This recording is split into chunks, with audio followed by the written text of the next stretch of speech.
Good evening all of no good afternoon all of you. क्या मेरी आवाज सभी बच्चों को क्लियरली आ रही है?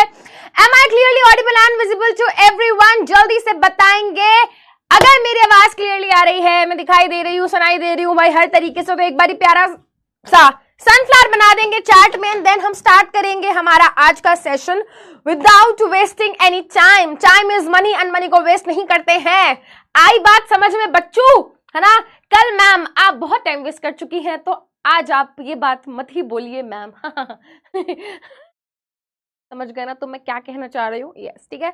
तो भाई देखो, आज हमें क्या करना है, आज हमें खत्म करना है आर एनवायरमेंट इस चैप्टर को। हमें आज इस चैप्टर को खत्म करना है, तो हम बिल्कुल भी वक्त जाया नहीं करेंगे गाइस। जल्दी से रिवाइज करेंगे कि कल हमने क्या पढ़ा और फिर आगे के टॉपिक्स के ऊपर बढ़ेंगे। बेटा बहुत ही छोटे छोटे से कुछ टॉपिक्स बचे हैं, जैसे कि बायोमैग्निफिकेशन बचा है, हमारा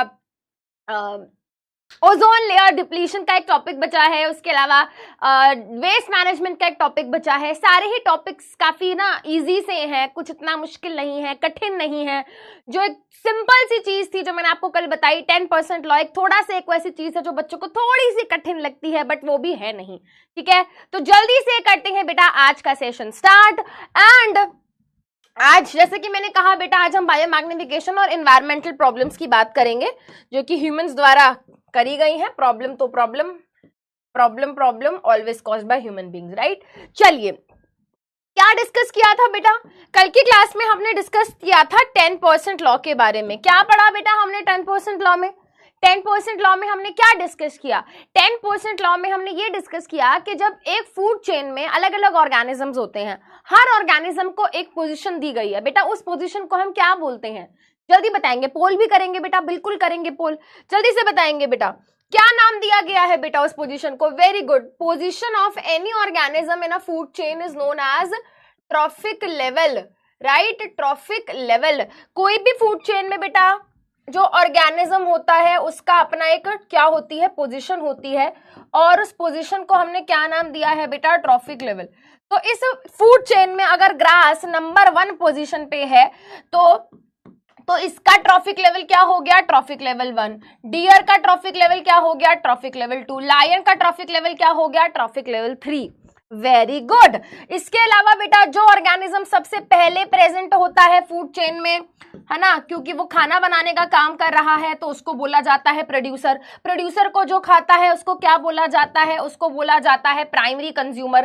प्राइमरी कंज्यूमर को जो खाता है उसको बोला जाता है सेकेंडरी कंज्यूमर, और जो सेकेंडरी कंज्यूमर को खा ले वो टर्शरी कंज्यूमर, ठीक है। चलिए, अब बेटा हमने 10% लॉ में ये पढ़ा कि किसी भी पर्टिकुलर ट्रॉफिक लेवल पर, है ना, किसी भी पर्टिकुलर ट्रॉफिक लेवल पर जितनी भी एनर्जी प्रेजेंट होती है, उस एनर्जी का केवल 10% आगे वाले ट्रॉफिक लेवल को मिलता है। ये हमने पढ़ा था किसमें बेटा? ये हमने पढ़ा था अपने 10% लॉ ऑफ एनर्जी ट्रांसफर में। याद आ गया बेटा? कल ही पढ़ा है, याद आ गया? याद आ गया। चलिए जल्दी से एक दो पोल के क्वेश्चन करते हैं, ठीक है। बहुत ही simple question coming on your screen. Which one of the following is an artificial ecosystem? Exact same question बेटा बोर्ड के पेपर में आया हुआ है। पॉन्ड, क्रॉप फील्ड, लेक या फिर forest? Pond, crop field, lake या फिर फॉरेस्ट, इसमें से आप किसको आर्टिफिशियल इकोसिस्टम कहेंगे? हलवा क्वेश्चन है, हलवा है, हलवा है, उड़ान के बच्चों का जलवा है। जल्दी से जलवा बिखेर दो भाई अपना, जल्दी से बता दो। एनीवन? एक बच्चे ने मैसेज किया यहां पर, एनीवन? लिफाफा, लिफाफे में दिल। नहीं बोलूंगी, नहीं बोलूंगी, कंट्रोल कर लूंगी, नहीं बोलूंगे। कुछ बोल देती हूँ तो फिर वीडियो निकाल के डाल देते हो तुम। कुछ नहीं बोलूंगी बेटा, जो भी हो तुम टाइम वेस्ट कर रहे हो, बढ़िया ऐसे लगे रहो। वेरी गुड, वेरी गुड बेटा, very good. Mummy papa will be so proud of you. क्या यार तुम क्या करते हो यार, हैं? क्या इतना टाइम है तुम्हारे पास? टाइम वेस्ट करते हो जो यहाँ पे आके। चलो, आर्टिफिशियल इकोसिस्टम वो इकोसिस्टम होता है जिसको इंसानों ने बनाया हो, इसीलिए इसको मैन मेड इकोसिस्टम भी कहा जाता है। क्या कहा जाता है? Man made ecosystem. अब बेटा एक बात बताओ मुझे, पॉन्ड हो गया ये तो भाई नेचर ने बनाया, लेक फॉरेस्ट ये सब नेचर ने बनाया, बट क्रॉपफील्ड ह्यूमन बींग्स ने बनाए, ठीक है? तो आंसर यहाँ पर क्या होगा? ऑप्शन बी होगा। चलो 88% बच्चों ने सही आंसर दिया। आगे चलेंगे बेटा, थोड़ा सा दिमाग लगाएंगे, इतना मुश्किल क्वेश्चन है नहीं, हो जाएगा, थोड़ा सोच समझ के करना। ये भी बेटा क्या है, बोर्ड के एग्जाम में क्वेश्चन आया हुआ है, एग्जाम्पलर से उठ के बेटा सीधा डायरेक्ट क्वेश्चन आया हुआ है। In a food chain the third trophic level is always occupied by, आपको ये बोला है जो फूड चेन होती है उसमें थर्ड ट्रॉफिक लेवल पे कौन से टाइप का ऑर्गेनिज्म होगा, ठीक है? चलिए जल्दी से बताएंगे। एक बच्चा कह रहा है I bunk my school for this class.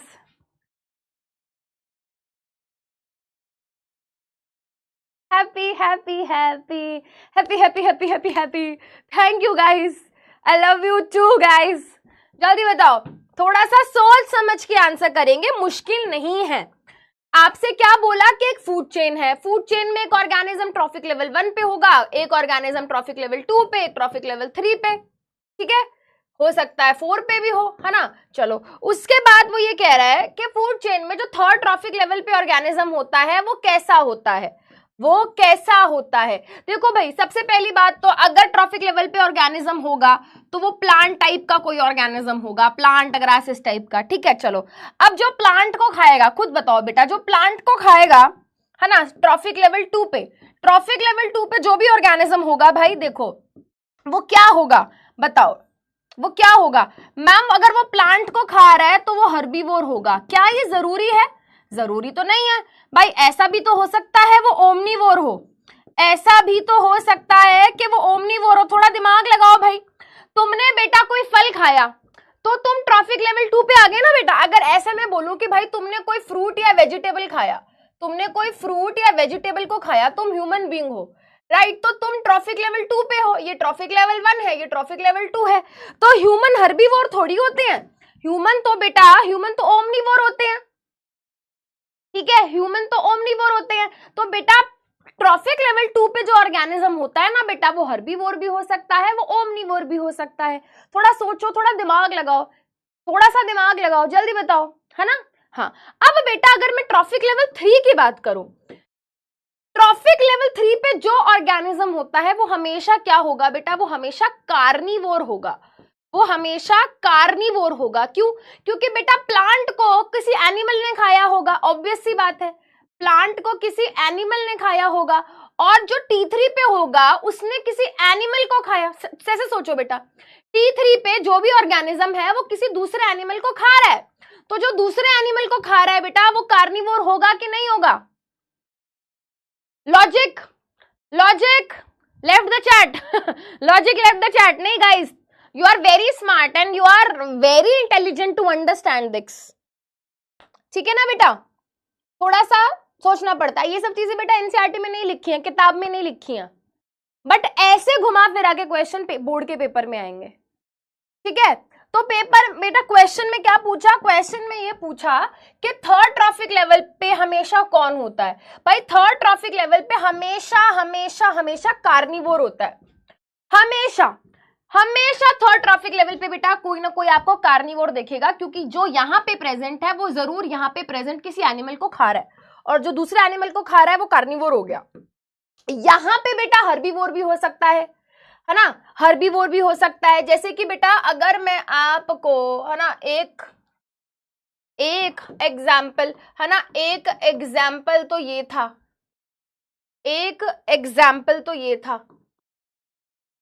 है ना, कि फ्रूट को ह्यूमन ने खाया। भाई एक एग्जाम्पल ये भी हो सकता है कि ग्रास को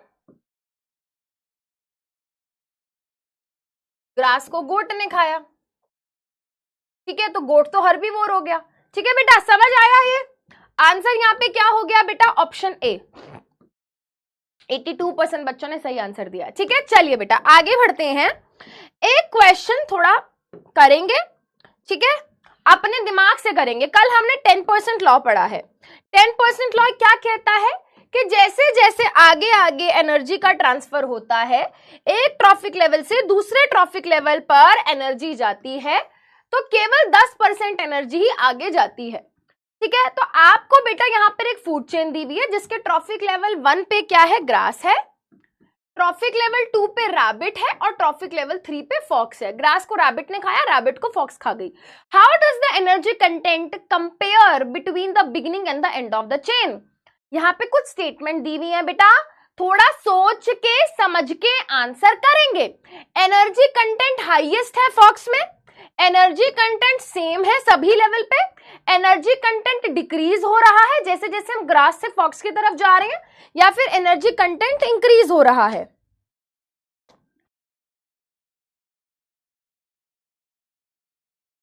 हेलो, हाँ जी, can you please call me later? I'm in middle of class right now. Okay, thank you.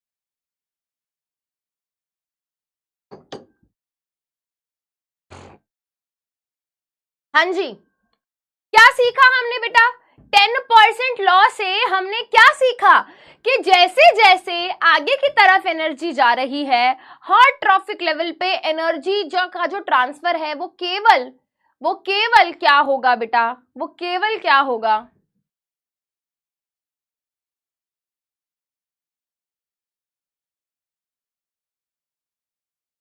कौन है, इनको सब जानना है। हाँ हाँ बेटा, आंटी की आवाज आ रही थी वहां से, है ना? तुम कितने कितने वैसे से हो तुम। हाँ, आंटी की आवाज थी बेटा, आंटी एक दीदी थी बेटा। हाँ, बता दू कहाँ से फोन था? एक अपॉइंटमेंट है मेरा, है ना, क्लिनिक में अपॉइंटमेंट है, रिसेप्शन वाली दीदी आंटी का कॉल था, तुम्हें लड़के की आवाज सुनाई दे रही है? वाह भाई वाह, है 2 मिनट सोचते भी नहीं है ये उल्टी सीधी बातें लिखने से पहले, कुछ भी बोलते रहते हैं बिना सोचे समझे। वो अपॉइंटमेंट कंफर्म कर रही थी, कल संडे है बेटा। हाँ सोचो, एक संडे का दिन मिलता है।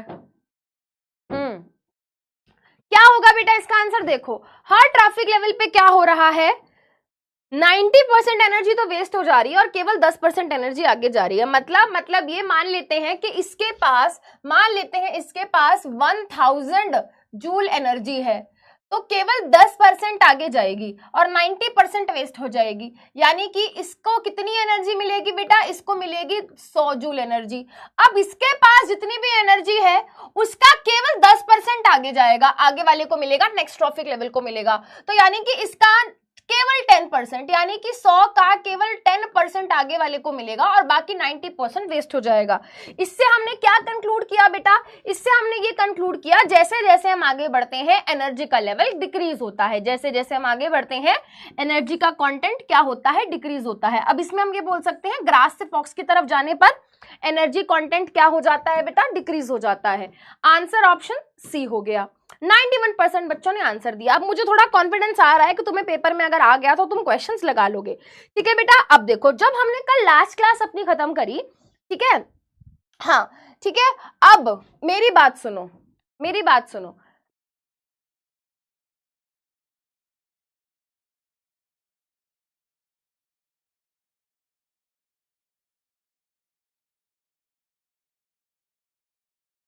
तुम ये सब कर लो, तुम्हें 4-5 मिनट दे देती हूँ, है ना?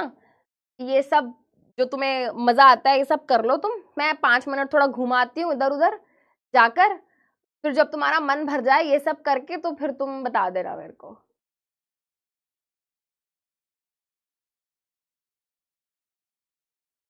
इतने अच्छे मूड से आती हूँ, बच्चों को पढ़ाऊंगी, क्लास लूंगी, मजे करेंगे, बातें करेंगे, हफ्ते में 1-2 क्लास मुश्किल से हो पाती हैं, है ना?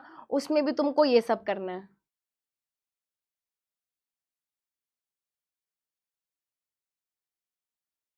हाँ, आपको पता है बेटा, आप कुछ भी यहाँ पे लिखते हो और वो सब चीजें यहाँ पे दिखाई देती हैं, and at the same time हमें आपको पढ़ाना भी। और मैं सिर्फ अपनी बात नहीं कर रही बेटा, यहाँ पे जितने भी टीचर्स हैं यहाँ पे, है ना, मैं सबके भी यहाँ पे एक बात बोलना चाहती हूँ कि यहाँ पे कोई भी टीचर खड़े होकर आपको क्लास में पढ़ा रहा है, आप इस बात को समझो बेटा, आपके ये सब चीजें दिखती हैं टीचर को, उनको आपको पढ़ाना भी है, कंटेंट दिमाग में भी चल रहा है कि कुछ एक भी लाइन मिस ना हो जाए, कोई एग्जाम्पल मिस ना हो जाए, है ना, कंटेंट डिलीवर करना है, सेम एनर्जी के साथ पढ़ाना है, आपको ढंग से एंगेज भी करके रखना है, नहीं तो थोड़ी देर में तुम बोर होने लग जाते हो और फिर तुम्हें ऐसी बातें लिखनी है। गलत बात है ना यार, गलत बात है। सामने जो खड़ा है कैमरे के वो भी तो इंसान है ना यार, कब तक सुनेगा तुम्हारी फालतू की बातें? जिसका कोई सर पैर नहीं है ना। वैसे मुझे पता है बेटा ये स्पैमर्स होते हैं, सिर्फ टाइम पास करने आते हैं, बट बेटा हमारे पास टाइम पास करने का भी टाइम नहीं है, ठीक है। तो तुम गलत जगह आ गए हो। अब कुछ लोग कहेंगे मैम आप तो रूड हो गए। बेटा मैं ये बच्चों से तो मैं बात कर ही नहीं रही, क्योंकि ये बच्चे ऐसी हरकत करते ही नहीं है, ये स्पैमर्स हैं, है ना। और उनको बच्चा बोलना गलत है। वो सिर्फ इसी चीज के लिए आते हैं कि हम क्लास में आए, हम कुछ उल्टा सीधा बोले, फिर वहां से I am not gonna be part of this. चलिए बेटा, है ना। तो हमने कल क्या डिस्कस किया था बेटा? कल की क्लास में हमने डिस्कस किए थे दो चीजें। हमने फूड चेन की बात करी थी, हमने फूड वेब की बात करी थी। फूड चेन क्या था? एक सीक्वेंस था। सीक्वेंस क्या? जो कि ये डिनोट करता है, जो कि ये दर्शाता है कि कौन किसको खा रहा है। एक लीनियर सीक्वेंस है, एक स्ट्रेट लाइन सीक्वेंस है ना। कि भाई फ्लावर को बटरफ्लाई ने खाया, बटरफ्लाई को फ्रॉग ने खाया, फ्रॉग को स्नेक ने खाया, स्नेक को वल्चर उठाकर ले गई, राइट। ऐसे एक सीक्वेंस है, एक स्ट्रेट लाइन सीक्वेंस है। तो फूड चेन क्या है बेटा? फूड चेन एक लीनियर सीक्वेंस है ऑर्गेनिजम्स का, ठीक है, जिसमें कि हमें ये पता चलता है कि एनर्जी कहां से कहां फ्लो कर रही है एक ऑर्गेनिज्म से दूसरे ऑर्गेनिज्म में। इसमें केवल एक सिंगल चेन होती है, फूड चेन में केवल एक सिंगल चेन होती है। बट फूड वेब क्या है बेटा? फूड वेब पूरा एक जाल है, पूरा एक नेटवर्क है। किसका? बहुत सारी फूड चेन्स का, है ना। डिफरेंट में हम बोल सकते हैं मेनी फूड चेन्स।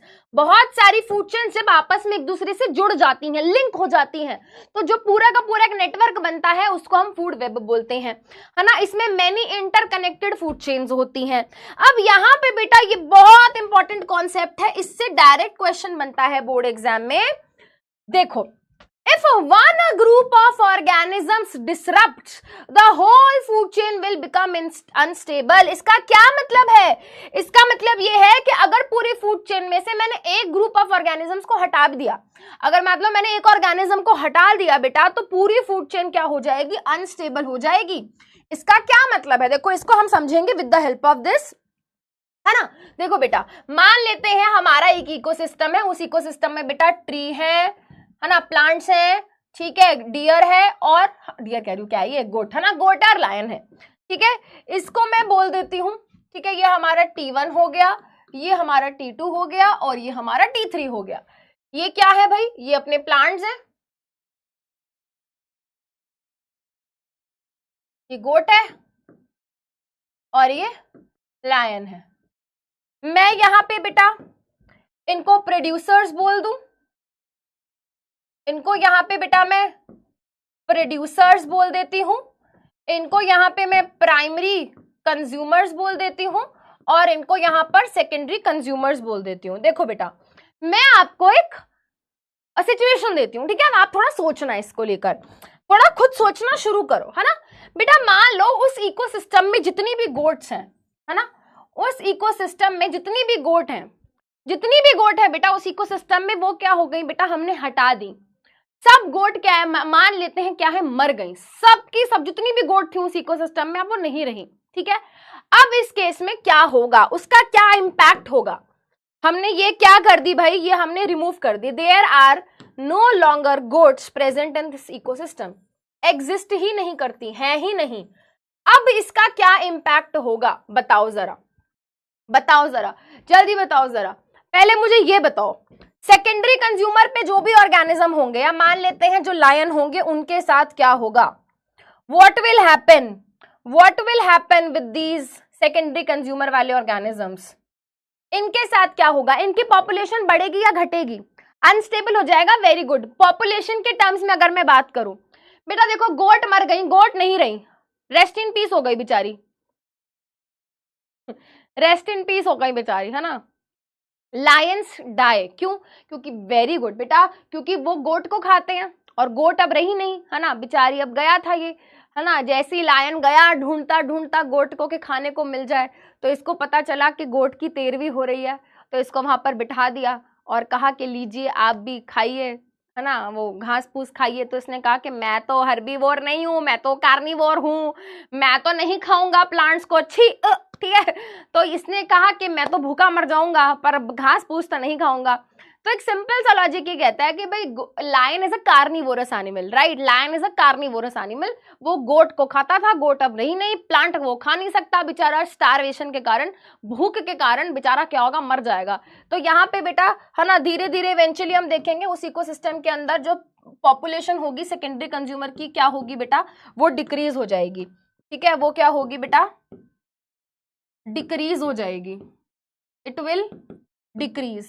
ठीक है, इट विल डिक्रीज। ठीक है, डियर खा लेगा बेटा, बात यही तो हम कह रहे हैं कि गोट, बेटा यही तो समझने वाली बात है। फूड चेन में बेटा ये ऑप्शन उसके पास बेटा फूड वेब में है, ये ऑप्शन उसके पास फूड वेब में है। हम यहाँ पे बेटा फूड चेन की बात कर रहे हैं, फूड वेब में उसके पास ऑप्शन है ना। मैंने आपको बताया था फूड चेन देखा जाए ऐसे नहीं चलती है दुनिया ना, दुनिया फूड वेब के हिसाब से चलती है। गोट नहीं रहे कोई नहीं डियर को खा लेंगे, डियर नहीं रहा कोई नहीं ज़ीब्रा को खा लेंगे। ये चीज फूड वेब में होगी बेटा, फूड चेन में नहीं होगी, राइट। चलो अब बेटा, अब यहां पे अगर हम इंपैक्ट देखें, यहां पर अगर हम इंपैक्ट देखें किसका, गोट के चले जाने का, तो प्लांट्स के ऊपर क्या इंपैक्ट होगा, प्लांट्स के ऊपर क्या इंपैक्ट होगा, सोचो जरा, व्हाट विल हैपन। भाई गोट क्या करती थी, जाके प्लांट्स को खा जाती थी, प्लांट्स को खा जाती थी। ठीक है, अब प्लांट्स बेचारे है ना, प्लांट्स बेचारे खड़े हैं, गोट आएगी खाएगी, आएगी खाएगी, आई नहीं रही है, आई नहीं रही है, तो प्लांट्स की पॉपुलेशन क्या होगी बेटा, धीरे धीरे बढ़ती हुई चली जाएगी, दे विल इंक्रीज। प्लांट्स को खाने वाला कोई नहीं है ना, प्लांट्स को खाने वाला कोई नहीं है। ठीक है, उनकी पॉपुलेशन क्या होगी बेटा, घट ही नहीं रही, क्योंकि पहले बढ़ती भी थी तो गोट्स आके खा जाती थी उनको। तो यहाँ पे क्या होगा बेटा, पॉपुलेशन जो होगी प्लांट्स की, या हम बोल सकते हैं प्रोड्यूसर की, फूड चेन में जो प्रोड्यूसर्स की जो पॉपुलेशन होगी वो क्या होगी बेटा, इंक्रीज हो जाएगी, इंक्रीज हो जाएगी, है ना। अब देखो बेटा, पेपर में जो क्वेश्चन आता है वो कुछ इस तरीके का आता है कि पेपर में, बोर्ड के पेपर में क्वेश्चन आया था कि अगर हम किसी फूड चेन में से एक ऑर्गेनिज्म को हटा दें, है ना, पेपर में क्वेश्चन आया था कि मान लो अगर हम किसी फूड चेन में से किसी एक ऑर्गेनिज्म को हम क्या कर दें, हटा दें, रिमूव कर दें, तो क्या उसका जो इफेक्ट होता है, इफेक्ट नहीं, इफेक्ट होता है, जो उसका इफेक्ट होता है, क्या वो इफेक्ट सेम होता है सभी ट्रॉफिक लेवल्स के लिए। आपको आंसर करना है यस और नो में, आपको आंसर करना है यस और नो में। कैसे आंसर करना है बेटा, यस और नो में। अगर किसी फूड चेन में से हम एक ट्रॉफिक लेवल के ऑर्गेनिजम्स को हटा दें तो उसका जो इफेक्ट आता है सभी ट्रॉफिक लेवल पर, उसका इफेक्ट क्या सेम आता है। Option A yes, option B no, बताओ जरा। वेरी गुड, नो, सभी ट्रॉफिक लेवल पर सेम इफेक्ट नहीं होता, जो कि हमने यहाँ पर देख लिया और सीख लिया। यहाँ पे जो उससे पहले वाले ऑर्गेनिजम्स होंगे, जैसे मान लो बेटा, है ना, ये लंबी फूड चेन होती है ना, मान लो यहाँ पे वही होता अपना कि फ्लावर, कोई इंसेक्ट, इंसेक्ट के बाद फ्रॉग, स्नेक, है ना, ऐसे करके होता। तो बेटा यहाँ पर है ना, तो इससे पहले वाले जितने भी होते हैं उनकी पॉपुलेशन बढ़ जाती और इसके बाद वाले जितने भी होते हैं उनकी पॉपुलेशन घट जाती। ठीक है, तो आई होप बेटा इस पे सभी बच्चों को क्लैरिटी आ गई होगी। ठीक है, अब बेटा वो वाला चीज देखते हैं जो बच्चे यहाँ पे बोल रहे थे कि मैम डियर खा ले, है ना, डियर खा ले। तो बेटा देखो यहाँ पे वो चीज है, फूड वेब में क्या है बेटा, अगर एक दो ऑर्गेनिज्म हट भी गए तो शेर या कोई भी ऑर्गेनिज्म भूखा नहीं मरने वाला, है ना, it will not become unstable, क्योंकि उसके पास और भी क्या है बेटा, ऑप्शंस अवेलेबल हैं, उसके पास और भी क्या है बेटा, ऑप्शंस अवेलेबल हैं। तो ये चमका कि नहीं चमका, मुझे बताओ बेटा। और ये इंपॉर्टेंट है बेटा, ये सारे पॉइंट्स यहाँ पे लिखे इंपॉर्टेंट हैं। डायरेक्ट बेटा जब क्वेश्चन आता है, मान लो 3 मार्क का क्वेश्चन आ गया, उसमें 3 पार्ट्स पूछ लिए, उसमें एक पार्ट में बेटा इस तरीके का पूछ लिया जाता है, जहां पे आपसे difference between food chain food web पूछ लेंगे। आपको एक फूड चेन देके बोलेंगे मान लो इसमें से मैंने ये हटा दिया तो क्या इफेक्ट आएगा। तो इस तरीके के आपको कॉन्सेप्ट क्या है बेटा, एप्लीकेशन आनी चाहिए। ठीक है, चलिए अब एक क्वेश्चन मैं यहाँ पे पूछ रही हूँ, कल की क्लास में मैंने ये चीज डिस्कस करी है, बस उसी चीज को थोड़ा घुमा फिरा के पूछा गया है। क्वेश्चन थोड़ा आंखें खोलकर देख लेना, है ना, फिर बाद में मत बोलना हमसे मिसक्लिक हो गया मैम, हमने नहीं देखा मैम। मैम मैम मैम बेटा क्वेश्चन मैं नहीं रीड करूंगी, तुम खुद रीड करो। ठीक है, मैं नहीं आने वाली बोर्ड के पेपर में तुम्हारे साथ बैठ के चीटिंग कराने तुम्हें, ठीक है ना। तो पहले खुद क्वेश्चन रीड करो, कर लिया, अब आंसर करो। और मैं कह रही हूँ क्वेश्चन थोड़ा ध्यान से रीड करना, समझ रहे हो बेटा मेरा हिंट समझ रहे हो बेटा मेरा? क्वेश्चन थोड़ा ध्यान से रीड करना, ध्यान। हाँ, जो मैं कह रही हूँ ना गलती मत करना। सबसे पहले बच्चों ने वही गलती करी, ले है जो मैम ने कहा नहीं करना वही करेंगे, ले ऑप्शन ये होगा, ऑप्शन ये ले।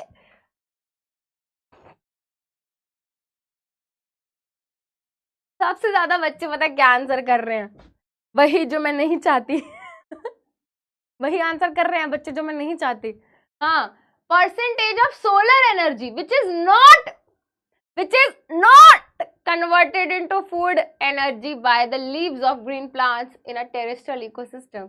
बोर्ड के पेपर में क्वेश्चन आया है बेटा, this is a PYQ, previous year question है। इसी साल जो बोर्ड का पेपर हुआ है, कौन सा? CBSE 2025, इसी साल बेटा बोर्ड के एग्जाम में क्वेश्चन आया। फिर ये बच्चे बोलते हैं मैम ने तो पढ़ाया नहीं था, सब पढ़ाया है क्लास में, पर आंखें खोल के तो सवाल पढ़ना ही नहीं है ना। देखो बेटा क्या बताया था कल मैंने आपको ये बताया था कि हमारे प्लांट्स ऐसे खड़े हैं धूप में, और वो क्या कर रहे हैं? वो बहुत सारा सोलर रेडिएशन क्या कर रहे हैं? एब्जॉर्ब कर रहे हैं। वो बहुत सारी सोलर एनर्जी एब्जॉर्ब कर रहे हैं। अब वो जितनी भी सोलर एनर्जी एब्जॉर्ब करते हैं उसमें से कितनी परसेंट एनर्जी को वो यूज करते हैं फोटोसिंथेसिस करने के लिए? तो वो केवल यूज करते हैं 1% एनर्जी को। कल बकायदा मैंने, है ना, कल बकायदा मैंने ऐसे लिखकर भी बताया था कि solar energy is converted into chemical energy, है ना, लिख के बताया है मैंने कि फूड बनाते हैं केमिकल एनर्जी के फॉर्म में, और ऐसा करने के लिए केवल 1% एनर्जी यूज होती है ना। चीख के बताया था इनको, बट हम तो क्वेश्चन ही नहीं पढ़ेंगे ढंग से मैम, हमने तो कसम खाई है। परसेंटेज नॉट कन्वर्टेड भाई, केवल 1% एनर्जी 1% एनर्जी को यूज करके बेटा वो फूड बना रहे हैं, बाकी 99% कन्वर्ट नहीं हो रही, समझो। तो आंसर ऑप्शन डी होगा।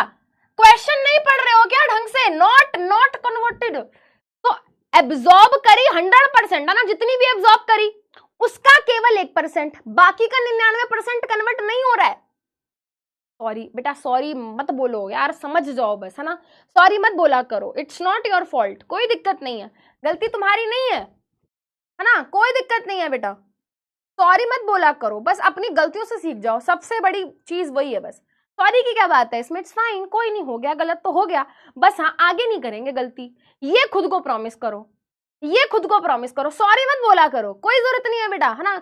सवाल नहीं आता था तभी तो गलत किया, जानबूझ के थोड़ी ना गलत किया, कंफ्यूजन हुई होगी तभी तो गलत किया, सॉरी वॉरी मत बोलो भाई, बस अपनी गलतियों से सीखो, that is important, that is important. फिर से रिपीट कर देती हूँ बेटा, फिर से रिपीट कर देती हूँ, मैंने क्या कहा? मैंने कहा कि मान लो भाई हमारे पास क्या है, हमारे पास एक प्लांट है, हमारे पास क्या है? एक प्लांट है।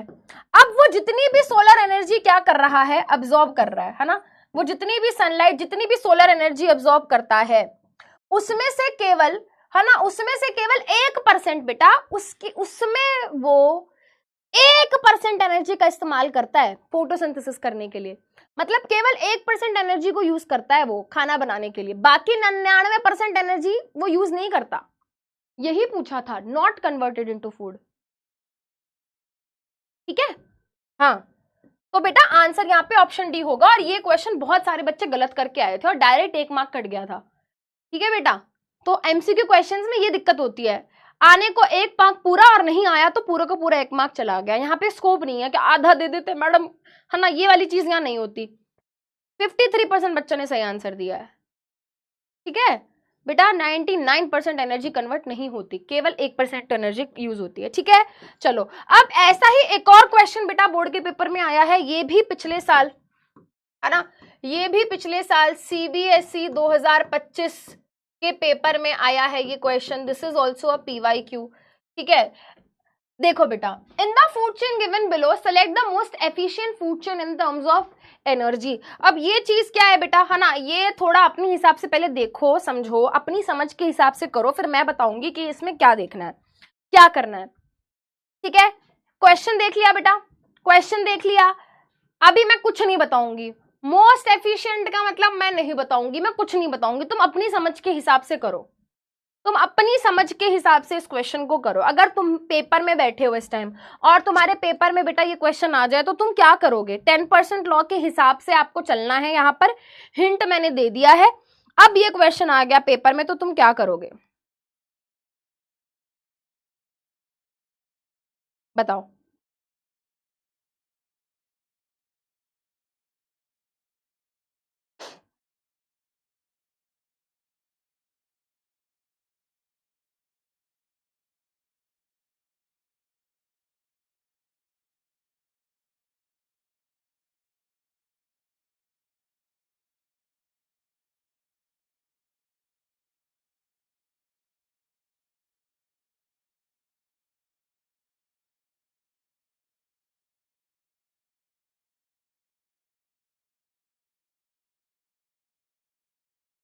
काफी सारे बच्चों ने डिकोड कर लिया है, काफी सारे बच्चे यहाँ पर सही आंसर कर रहे हैं।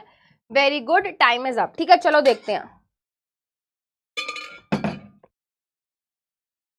पिछले 2-3 साल से बेटा है ना ये चीज बोर्ड के पेपर में आ रही है, एनसीईआरटी में नहीं लिखी हुई है।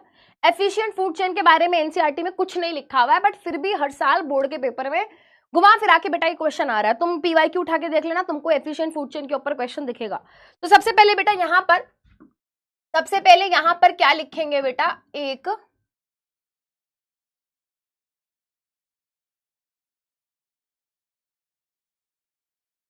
स्टेटमेंट लिखेंगे, एफिशिएंट फूड चेन क्या होती है, what is efficient food chain. Chat बंद कर दूं? कर देती हूँ, चलो। अच्छा अभी रुक जाओ।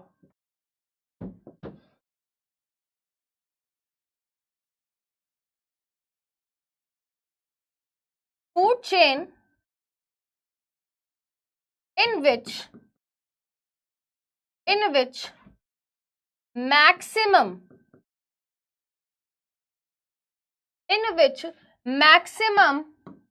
energy reaches from producer to last trophic level. एक ऐसी फूड चेन जिसमें क्या होता है बेटा, एक ऐसी फूड चेन जिसमें फर्स्ट ट्रॉफिक लेवल से लास्ट ट्रॉफिक लेवल तक सबसे ज्यादा एनर्जी पहुंचती है। ठीक है, जिसमें क्या हो बेटा, जिसमें लास्ट ट्रॉफिक लेवल के पास सबसे ज्यादा एनर्जी हो। देखो बेटा, एक सिंपल सा लॉजिक आपको है ना, एक सिंपल सी ट्रिक आपको, कुछ ट्रिक क्या है, कुछ भी नहीं है, एक सिंपल सी चीज आपको ये देखनी है। ठीक है, ये पॉइंट नोट कर लो, ये पॉइंट नोट कर लो। A food chain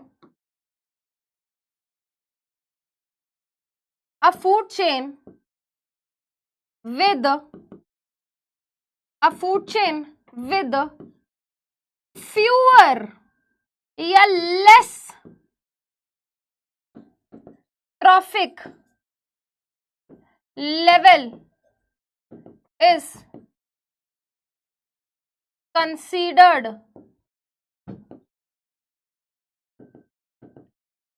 efficient। ऐसी फूड चेन बेटा जिसमें क्या होते हैं, जिसमें कम ट्रॉफिक लेवल प्रेजेंट होते हैं, उस फूड चेन को एफिशिएंट फूड चेन माना जाता है। मैं आपको यहाँ पे एक एग्जाम्पल देती हूँ बेटा, मैं आपको यहाँ पर बेटा एक एग्जाम्पल देती हूँ। ठीक है, एग्जाम्पल वन, ठीक है बेटा, आपने वेजिटेबल खाई है ना, वेजिटेबल, फ्रूट, वेजिटेबल, कुछ भी, सीधा प्लांट लिखो, हमने प्लांट से आपने कोई डाइट ली। ठीक है, और आपने उसको कंज्यूम किया। ठीक है, दूसरा, प्लांट को गोट ने खाया और फिर गोट को आपने खाया। इसके पास मान लेते हैं बेटा 10 किलो जूल है ना, या फॉर एग्जाम्पल बेटा कुछ भी लिख लेते हैं, 1000 जूल एनर्जी थी, इसके कितनी एनर्जी मिली होगी बेटा 10%, 100 जूल। यहाँ पे बेटा मान लेते हैं 1000 जूल एनर्जी थी, इसको कितनी मिली 100 जूल, इसको कितनी मिली 10 जूल। Right right. तो बेटा अगर हम ये वाला लॉजिक लगाएं, है ना, तो बेटा यहां पर क्या आंसर होगा जरा बताना, बताना जरा, बताओ जरा। सेम एग्जैक्ट क्वेश्चन का स्क्रीनशॉट लगाया है बेटा मैंने, क्वेश्चन पेपर का स्क्रीनशॉट निकाल कर लगाया है बेटा। अब आप बताओ बेटा, सबसे छोटी जो फूड चेन होगी ना बेटा, जिसमें क्या होंगे बेटा, लेस ट्रॉफिक लेवल होंगे, वो फूड चेन सबसे एफिशिएंट मानी जाएगी। ठीक है, आखिरी वाले को जब सबसे ज्यादा एनर्जी मिले वो फूड चेन एफिशिएंट है बेटा। तो आंसर ऑप्शन सी होगा बेटा। 42% बच्चों ने सही आंसर दिया बेटा। ये बहुत ज्यादा इंपॉर्टेंट है, ये बहुत बहुत बहुत ज्यादा इंपॉर्टेंट है, इस पे स्टार लगा लो। फूड चेन में बेटा 10% law, efficiency of food chain, है ना। फूड चेन में से अगर मैंने एक पॉपुलेशन एक हटा दिया तो पॉपुलेशन इंक्रीज डिक्रीज, ये सारे कॉन्सेप्ट्स पूछे जाते हैं। ठीक है, चलिए इसी के साथ स्टार्ट करते हैं बेटा हमारा next topic which is biomagnification. ठीक है बेटा, स्टार्ट करें बेटा। चलिए, बहुत बढ़िया, है ना। चलिए तो अब बेटा स्टार्ट करते हैं हमारा next topic which is biomagnification. Bio का मतलब होता है लिविंग, मैग्निफिकेशन का मतलब क्या होता है, हम कोई भी चीज जब बोलते हैं अरे मैग्नीफाई करके देखना पड़ेगा, मैग्नीफाई मतलब जो बड़ी हो जाए, है ना। मान लो बेटा कोई छोटी सी चीज है, मैंने मैग्निफिकेशन ग्लास लगा के उसको देखा तो वो क्या हो जाएगी बेटा, मुझे बड़ी होती हुई दिखाई देगी। राइट राइट, मैग्नीफाइंग ग्लास लगा के देखेंगे तो वो चीज मुझे बड़ी होती हुई दिखाई देगी। अब बायो मैग्निफिकेशन का क्या मतलब है, what do we mean by biomagnification. ठीक है, लिविंग ऑर्गेनिजम्स के अंदर क्या हो रहा है बेटा, कोई चीज बढ़ रही है, कोई चीज बड़ी हो रही है ना, ये थोड़ा समझ आ रहा है इस टर्म से। बायो मतलब लिविंग, मैग्निफिकेशन मतलब बड़ा हो जाना, कुछ चीज इंक्रीज होना, कोई चीज बड़ी हो जाना। तो यार लिविंग ऑर्गेनिजम्स के अंदर कोई चीज बड़ी होगी, कोई चीज इंक्रीज होगी क्या। अब देखो बेटा, मैं आपको एक सिंपल सा, है ना, पहले एक डेफिनेशन बताऊंगी फिर एग्जाम्पल देके समझाऊंगी। The increase in the concentration of toxic substances as they move up the food chain from one trophic level to the next. Biomagnification एक ऐसा फिनोमिना है जो हमें फूड चेन के अंदर ऑब्जर्व करने को मिलता है। अब मैं आपको एग्जांपल भी दूंगी। बायोमैग्निफिकेशन का फिनोमिना हमें फूड चेन के अंदर देखने को मिलता है। और ये फिनोमिना में क्या चीज देखने को मिलती है कि मान लो किसी ऑर्गेनिज्म के अंदर कोई टॉक्सिक केमिकल चला गया, कोई टॉक्सिक केमिकल चला गया है, कैसे जाएगा भाई, मान लो यहाँ पे कोई फैक्ट्री है ना, मान लो बेटा ये कोई तालाब वगैरह है, उसके पास मान लेते हैं क्या है, कोई फैक्ट्री है ना। उस फैक्ट्री में बेटा कोई बहुत सारे केमिकल सब्सटेंसेस वगैरह यूज होते हैं। ठीक है, और हमने क्या करा भाई, हमने मान लिया यहाँ पर क्या है, यहाँ पर कोई तालाब है, उस तालाब के अंदर क्या है, मछली जल की रानी है ना, जीवन उसका पानी है। ठीक है, तो भाई उस पानी के अंदर मान लो बेटा, है ना, चलो पूरा एग्जाम्पल देके बताएंगे बेटा, ड्राइंग बना के दिखाएंगे, ड्राइंग।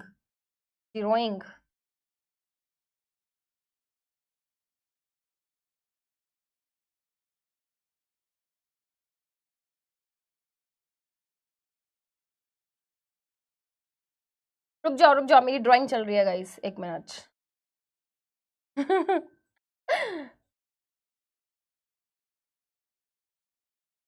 चलो इमेजिन करो यहाँ पर क्या है, एक फैक्ट्री है, उस फैक्ट्री के अंदर क्या होते हैं, बहुत सारे केमिकल्स वगैरह यूज होते हैं। और जब अपना वेस्ट डिस्पोज करते हैं तो उन्होंने क्या किया बेटा, अपना बहुत सारा वेस्ट प्रोडक्ट उन्होंने आसपास जो प्रेजेंट लेक थी, रिवर थी या पॉन्ड थी, वहां पे क्या कर दिया, वहां पर डिस्पोज कर दिया। तो वो सारे केमिकल सब्सटेंसेस बेटा, वो टॉक्सिक सब्सटेंसेस अब कहाँ आ गए हैं, पानी के अंदर आ गए हैं। ठीक है, चलो बेटा, अब ये सारे टॉक्सिक केमिकल सब्सटेंसेस पानी के अंदर हैं। अब पानी के अंदर बेटा ये छोटे छोटे क्या होंगे, मान लो छोटे छोटे फाइटोप्लैंक्टन्स होंगे, है ना, मान लो क्या होंगे, छोटे छोटे फाइटोप्लैंक्टन्स होंगे, या मान लो बेटा छोटे छोटे एक्वाटिक प्लांट्स भी होंगे। आप ऐसे भी सोच सकते हो सोचो छोटे छोटे बेटा क्या हो सकते हैं, एक्वाटिक प्लांट्स भी हो सकते हैं, है ना, जिनको वाटर वीड्स बोल सकते हैं, वो होंगे। अब एक बात बताओ बेटा मुझे, जिस पानी के अंदर इतने सारे केमिकल्स हैं, वो पानी प्लांट्स के अंदर एब्जॉर्ब नहीं होगा क्या? वो पानी प्लांट्स के अंदर एब्जॉर्ब होगा, बिल्कुल। तो ये सारे केमिकल्स जो होते हैं बेटा, प्लांट्स जो उस पॉन्ड के अंदर हैं, उनके अंदर क्या हो जाते हैं बेटा, उनके अंदर एब्जॉर्ब हो जाते हैं, उनके अंदर क्या होते हैं भाई, एब्जॉर्ब हो जाते हैं, ठीक है। अब मान लो बेटा इन छोटे छोटे प्लांट्स को या प्लांट लाइक ऑर्गेनिजम्स को, जैसे फाइटोप्लैंक्टॉन्स या कोई प्लांट ही है, उसको किसी छोटे फिश के लार्वा वगैरह ने क्या कर लिया, खा लिया, ठीक है। छोटे फिश के लार्वा ने, है ना, लार्वा होते हैं ना बेटा फिशेस के, ठीक है, तो उन्होंने क्या कर लिया बेटा, खा लिया। अब एक बात बताओ बेटा, आप एक बात बताओ, मान लो बेटा ये वो प्लांट है जिसके अंदर टॉक्सिन घुस चुका है, जिसके अंदर केमिकल घुस चुका है। मान लो बेटा मैं क्या हूं, मैं फिश का लार्वा हूं, ठीक है, मैंने इस प्लांट को कंज्यूम कर लिया, इस प्लांट के अंदर टॉक्सिन है, मैंने इस प्लांट को कंज्यूम कर लिया, तो वो टॉक्सिन मेरी बॉडी के अंदर जाएगा, यस और नो? जाएगा मैम, इसके अंदर जहर है ना, इसके अंदर टॉक्सिन है, ठीक है, और वो टॉक्सिन वाली चीज आपने खा ली, तो बेटा वो पूरा का पूरा टॉक्सिन मेरी बॉडी के अंदर गया, ठीक है। तो अब बेटा ये जो लार्वा है, ये जो लार्वा है ना, इनकी बॉडी के अंदर क्या हो चुका है, इनकी बॉडी के अंदर वो टॉक्सिन, वो केमिकल सब्सटेंस आ चुका है, ठीक है। तो मान लो बेटा ये क्या है, मान लो ये ट्रॉफिक लेवल 1 है, ये प्लांट को मैंने ट्रॉफिक लेवल 1 मान लिया, मान लो, ठीक है, प्लांट को मैंने क्या मान लिया, प्लांट को मैंने ट्रॉफिक लेवल 1 मान लिया, लार्वा को मैंने ट्रॉफिक लेवल 2 मान लिया, ठीक है। चलो अब ये छोटे छोटे जो लार्वा थे बेटा, है ना, ये जो छोटे छोटे लार्वा थे जिनकी बॉडी के अंदर ये जा चुका है, ये टॉक्सिन जा चुका है, ये भी घूम रहे हैं पानी के अंदर, पंछी बनूं उड़ती फिरूं, अरे नहीं, पंछी कैसे बनेगी, तू तो मछली है बहन, हाँ, मछली बनूं तैरती फिरूं पानी में, ठीक है, वो पानी में तैर रही है। अब उसके बाद ना क्या हुई बेटा, कोई छोटी फिश आई, है ना, कोई छोटी फिश आई, ठीक है, नन्ना मुन्ना राही हूँ, पानी में रहता हूँ, छोटे छोटे लार्वा खाऊंगा। अब इस छोटी फिश को तो पता नहीं है कि लार्वा के अंदर टॉक्सिन है। अब मान लो बेटा मैं छोटी फिश हूँ, ये लार्वा है जिसके अंदर टॉक्सिन है, ठीक है, तो इसने क्या किया बेटा, इसने एक लार्वा खाया। अब जब इसने एक लार्वा खाया, इसकी बॉडी के अंदर टॉक्सिन गया कि नहीं गया? हाँ मैम गया। फिर इसने कहा नहीं नहीं नहीं नहीं, पेट नहीं भरा, मेरे को तो और खाना चाहिए, तो फिर इसने एक और लार्वा खा लिया। अब लार्वा की बॉडी के अंदर टॉक्सिन है ना, तो बेटा इसने एक और टॉक्सिन, मतलब इसने एक और लार्वा खाया, एक और लार्वा खाया, इसकी बॉडी में टॉक्सिन और आ गया। फिर ये कह रहा है चलो भाई सुबह का इंतजाम तो हो गया, अब शाम को देखेंगे। अब शाम को इसने और 2 लार्वा चटका दिए, तो इसकी बॉडी के अंदर और टॉक्सिन चले गए, ठीक है, इसकी बॉडी के अंदर और टॉक्सिन चले गए, ठीक है।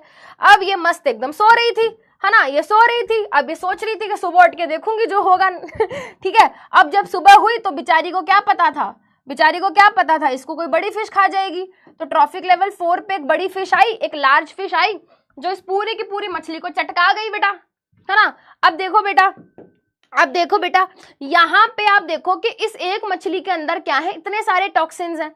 ये एक मछली खाएगी ऐसी, तो इसके बॉडी के अंदर 1 2 3 4 टॉक्सिन बनाए मैंने। अब बेटा एक बात बताओ, मछली ये जो बड़े वाली मछली है, क्या ये एक ही टॉक्सिन खाएगी, सॉरी एक ही मछली खाएगी? नहीं ना, एक मछली तो नहीं खाएगी बेटा ये अपने जीवन भर में, ये बहुत सारी मछलियां खाएगी, ऐसी ऐसी कई मछलियां खाएगी। तो जब भी बेटा ये इसको कंज्यूम करेगी, इसकी बॉडी के अंदर क्या होंगे बेटा, टॉक्सिन्स जाएंगे। बताओ जरा, इतनी बात समझ आ रही है बेटा, इतनी बात समझ आ रही है? तो टॉक्सिन्स गए बेटा हमारी एनवायरनमेंट में, हमारे पानी के अंदर टॉक्सिन्स गए, वो टॉक्सिन्स प्लांट के अंदर एंटर कर गए। अब प्लांट को जब लार्वा ने खाया, है ना, तो उनके अंदर टॉक्सिन गए, लार्वा के अंदर टॉक्सिन थे, लार्वा को बेटा छोटी फिश ने खाया, छोटी फिश के अंदर टॉक्सिन गए। अब इस छोटी फिश के अंदर जितने भी टॉक्सिन है वो किसके अंदर चले गए, बड़ी फिश के अंदर चले गए। क्यों? क्योंकि इस पूरी की पूरी मछली को ये खा गई। अब हमें ये बात भी समझनी होगी कि पूरी जिंदगी में वो एक ही बार फिश नहीं खाएगी, वो और भी बार बार खाएगी। तो जब भी वो खाएगी बेटा, वो सारे टॉक्सिन इसकी बॉडी में जाएंगे। सही बात है। अब बेटा यहाँ पे आप देखो क्या हो रहा है, हर ट्रॉफिक लेवल पर कंसंट्रेशन बढ़ रही है। प्लांट के अंदर टॉक्सिन कम थे, लार्वा के अंदर उससे थोड़े और ज्यादा होंगे, छोटी फिश के अंदर उससे थोड़े और ज्यादा होंगे, बड़ी फिश के अंदर उससे और ज्यादा होंगे। ठीक है, अब ये सब बेटा कहाँ पे चल रहा है, ये पॉन्ड में चल रहा है मान लो।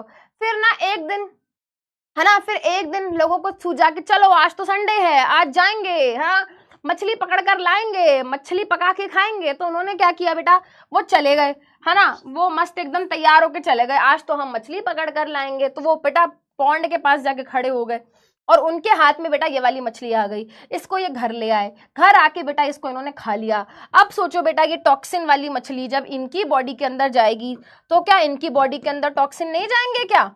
बिल्कुल जाएंगे मैम, क्यों नहीं जाएंगे, बिल्कुल जाएंगे, बिल्कुल जाएंगे।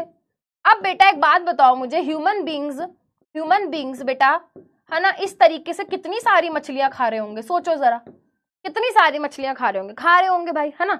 तो वो सारे टॉक्सिन बार बार इनकी बॉडी के अंदर जाते जा रहे हैं और इकट्ठे होते जा रहे हैं। तो यहाँ पे पहली चीज, टॉक्सिन कंसंट्रेशन बेटा ट्रॉफिक लेवल 1 से ट्रॉफिक लेवल जो भी होता है ना, चाहे वो 4 हो 5 हो, जो भी ट्रॉफिक लेवल होता है ना, जो भी ट्रॉफिक लेवल होता है, जैसे फॉर एग्जांपल बेटा 1 2 3 4, यहाँ पे 5 थे, यहाँ पे क्या थे 5 थे। तो बेटा ट्रॉफिक लेवल 5 तक यहाँ पर हमने क्या देखा, इंक्रीज हो रहा है, कंसंट्रेशन क्या हो रही है, कंसंट्रेशन इंक्रीज हो रही है।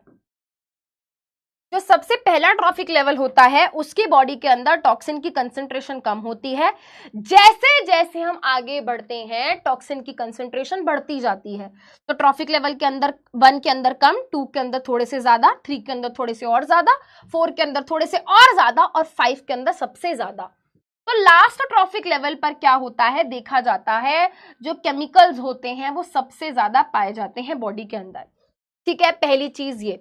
दूसरी चीज, कौन से केमिकल्स बेटा, इंसेक्टिसाइड्स हो गए, पेस्टिसाइड्स हो गए, हेवी मेटल्स जैसे कि मरकरी है, कैडमियम है, आर्सेनिक है, ये क्या है बेटा, ये कुछ ऐसे केमिकल्स हैं जो बॉडी के अंदर जाते हैं तो ये क्या होते हैं बेटा, ये ना डाइजेस्ट नहीं कर पाती हमारी बॉडी।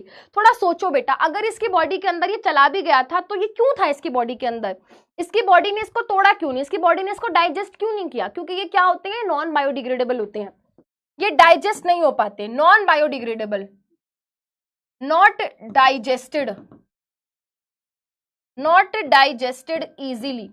तो जब ये बॉडी के अंदर चले भी जाते हैं, मान लो बेटा ये इसकी बॉडी के अंदर चले गए, तो इसकी बॉडी के अंदर बेटा वो क्षमता ही नहीं है कि इसको डाइजेस्ट कर सके, तो इनकी बॉडी के अंदर, इनकी टिश्यूज के अंदर वो केमिकल्स इकट्ठे होते रहते हैं।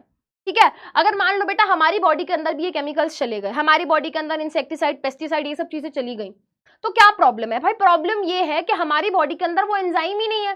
भाई प्रोटीन को तोड़ने के लिए पेप्सिन है, ठीक है, फैट को तोड़ने के लिए लाइपेज है ना, स्टार्च को तोड़ने के लिए बेटा सलाइवरी अमाइलेज है, बट इंसेक्टिसाइड, पेस्टिसाइड चीज तो आउट ऑफ सिलेबस है बेटा हमारी बॉडी के लिए, हमारी बॉडी थोड़ी ना बनी है इन सब चीजों को खाने के लिए। तो हमारी बॉडी के अंदर बेटा जब ये सब केमिकल्स जाते हैं तो हमारी बॉडी के पास एंजाइम्स है ही नहीं इनको डाइजेस्ट करने के लिए, तो ये सब चीजें बेटा क्या हो जाती हैं, हमारी बॉडी के अंदर एब्जॉर्ब हो जाती हैं, पर डाइजेस्ट नहीं होती बट एब्जॉर्ब हो जाती हैं, हमारे ब्लड में चली जाती हैं, हमारे टिश्यूज में क्या होती हैं बेटा, इकट्ठी होने लगती हैं, इकट्ठी होती रहती हैं और कई बार इनका कंसेंट्रेशन इतना ज्यादा बढ़ जाता है कि जिसके कारण बेटा कैंसर जैसी बीमारियां हो रही हैं, है ना। आपको मैं एक केमिकल का नाम बताती हूँ बेटा, है ना, आपको मैं एक केमिकल का नाम बताती हूँ, एक केमिकल है DDT, ये एक तरीके का इंसेक्टिसाइड होता है, डाइफिनाइल ट्राइक्लोरोइथेन, DDT की फुल फॉर्म है डाइफिनाइल ट्राइक्लोरोइथेन। तुम छोड़ो फुल फॉर्म में मत जाओ, DDT नाम याद रखना, पर तुम्हें क्या नाम याद रखना है बेटा, तुम्हें नाम याद रखना है एक केमिकल का, तुम्हें नाम याद रखना है बेटा एक इंसेक्टिसाइड का।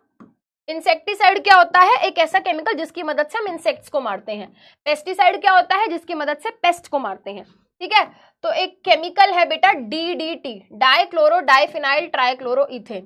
ठीक है, ये क्या है बेटा, ये एक इंसेक्टिसाइड होता है, मच्छर मक्खियों को मारने के लिए यूज किया जाता है। ठीक है, कहाँ पे बेटा, एग्रीकल्चर फील्ड्स में, खेतों में, है ना। अब तो बैन हो गया इंडिया में, 1973 1972 के आसपास इस केमिकल को बैन कर दिया था, अमेरिका में तो बहुत पहले बैन हो गया था ये। तो यार ये खतरनाक केमिकल है, और पता ये किसके अंदर मिला बेटा, ये ह्यूमन बॉडी के अंदर मिला। सोचो, मच्छरों को मारने वाला केमिकल ह्यूमन बॉडी के अंदर मिला, कैसे पहुंचा सोचो। जब खेतों में, फील्ड्स में बेटा ये केमिकल स्प्रे वगैरह किया जाता था, तो ये क्या हो गया बेटा, ये सब पेड़ पौधों ने अब्सॉर्ब कर लिया, पेड़ पौधों ने एब्जॉर्ब किया बेटा, है ना, और यही पेड़ पौधों पे फल लगे, वेजिटेबल्स लगी, वही फल वेजिटेबल्स ग्रेन्स वगैरह कब कहाँ आए बेटा, हमारे घरों में आए, और हमने बेटा क्या किया, उनको ढंग से नहीं धोया, हमने ढंग से खाने को कुक नहीं किया, तो ये सारे केमिकल्स कहाँ गए बेटा, हमारी बॉडी में गए, और हमारी बॉडी के अंदर देखने को मिला इसका हार्मफुल इफेक्ट, जिससे बीमारियां हुई, तो इसको बैन कर दिया गया। इसकी एक बहुत इंटरेस्टिंग स्टोरी है, इतना टाइम नहीं है वरना मैं सुनाती। अमेरिका के अंदर बेटा, है ना, देखा गया कि एक बॉल्ड ईगल होती है, मतलब उसका मतलब गंजी नहीं होती सच में, वो उसका नाम यही होता है, आई थिंक वाइट, मतलब उसका ये सर जो होता है थोड़ा वाइट कलर का होता है। तो वहां पे देखने को मिला कि एक एरिया था, उस एरिया में ना, उस एरिया में उस पर्टिकुलर ईगल की पॉपुलेशन बहुत तेजी से क्या हो गई, कम हो गई। तो बड़ा चिंताजनक थी ये चीज। क्यों? क्योंकि बेटा किसी भी एनवायरनमेंट में अगर हम देखें, किसी भी इकोसिस्टम में देखें, हर ऑर्गेनिज्म की क्या होती है, हर ऑर्गेनिज्म की अपनी एक इंपॉर्टेंस होती है, हर ऑर्गेनिज्म इंपॉर्टेंट है क्योंकि हर ऑर्गेनिज्म अपना एक काम कर रहा है। तो वहां पे देखा गया कि क्या हो रहा है, है ना, मैंने स्टोरी शुरू कर दी, अब तो मैं पूरी करूंगी तो वहां पे देखा गया कि उस एरिया में ना, उस पर्टिकुलर ईगल की पॉपुलेशन बहुत तेजी से कम हो गई। तो रिसर्च करी, रिसर्च करी, रिसर्च करी, तो एक्चुअली में पता है क्या पता चला कि भाई खेतों में लोग जो केमिकल्स डाल रहे हैं, जिसका नाम था डीडीटी, उसकी वजह से ऐसा हो रहा है। तो उन्होंने कहा भाई ऐसा क्यों हो रहा है, क्योंकि उस एरिया में बेटा जो फूड चेन थी वो कुछ इस तरीके से थी कि भाई प्लांट्स वगैरह को छोटे इंसेक्ट्स वगैरह खा रहे हैं, है ना, इंसेक्ट्स वगैरह को बेटा फ्रॉग वगैरह खा लेता है, फ्रॉग को स्नेक खा लेता है ना, बॉल्ड ईगल होती है ना, हाँ ठीक है। तो और उस स्नेक्स वगैरह को, उन सब चीजों को, है ना, छोटे मोटे वो जो वर्म्स वगैरह होते हैं, जो भी चीजें होती हैं बेटा, उनको ना वो ईगल खाती थी।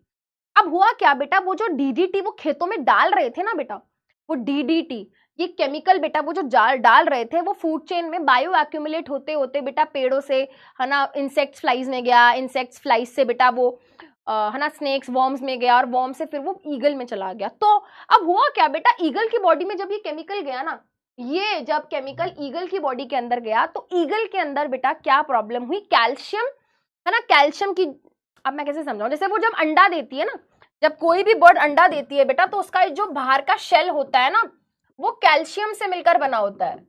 बट ये जो डीडीटी था ना, इस डीडीटी की वजह से ये जो शेल था, ये क्या हो गया बेटा, वीक हो गया।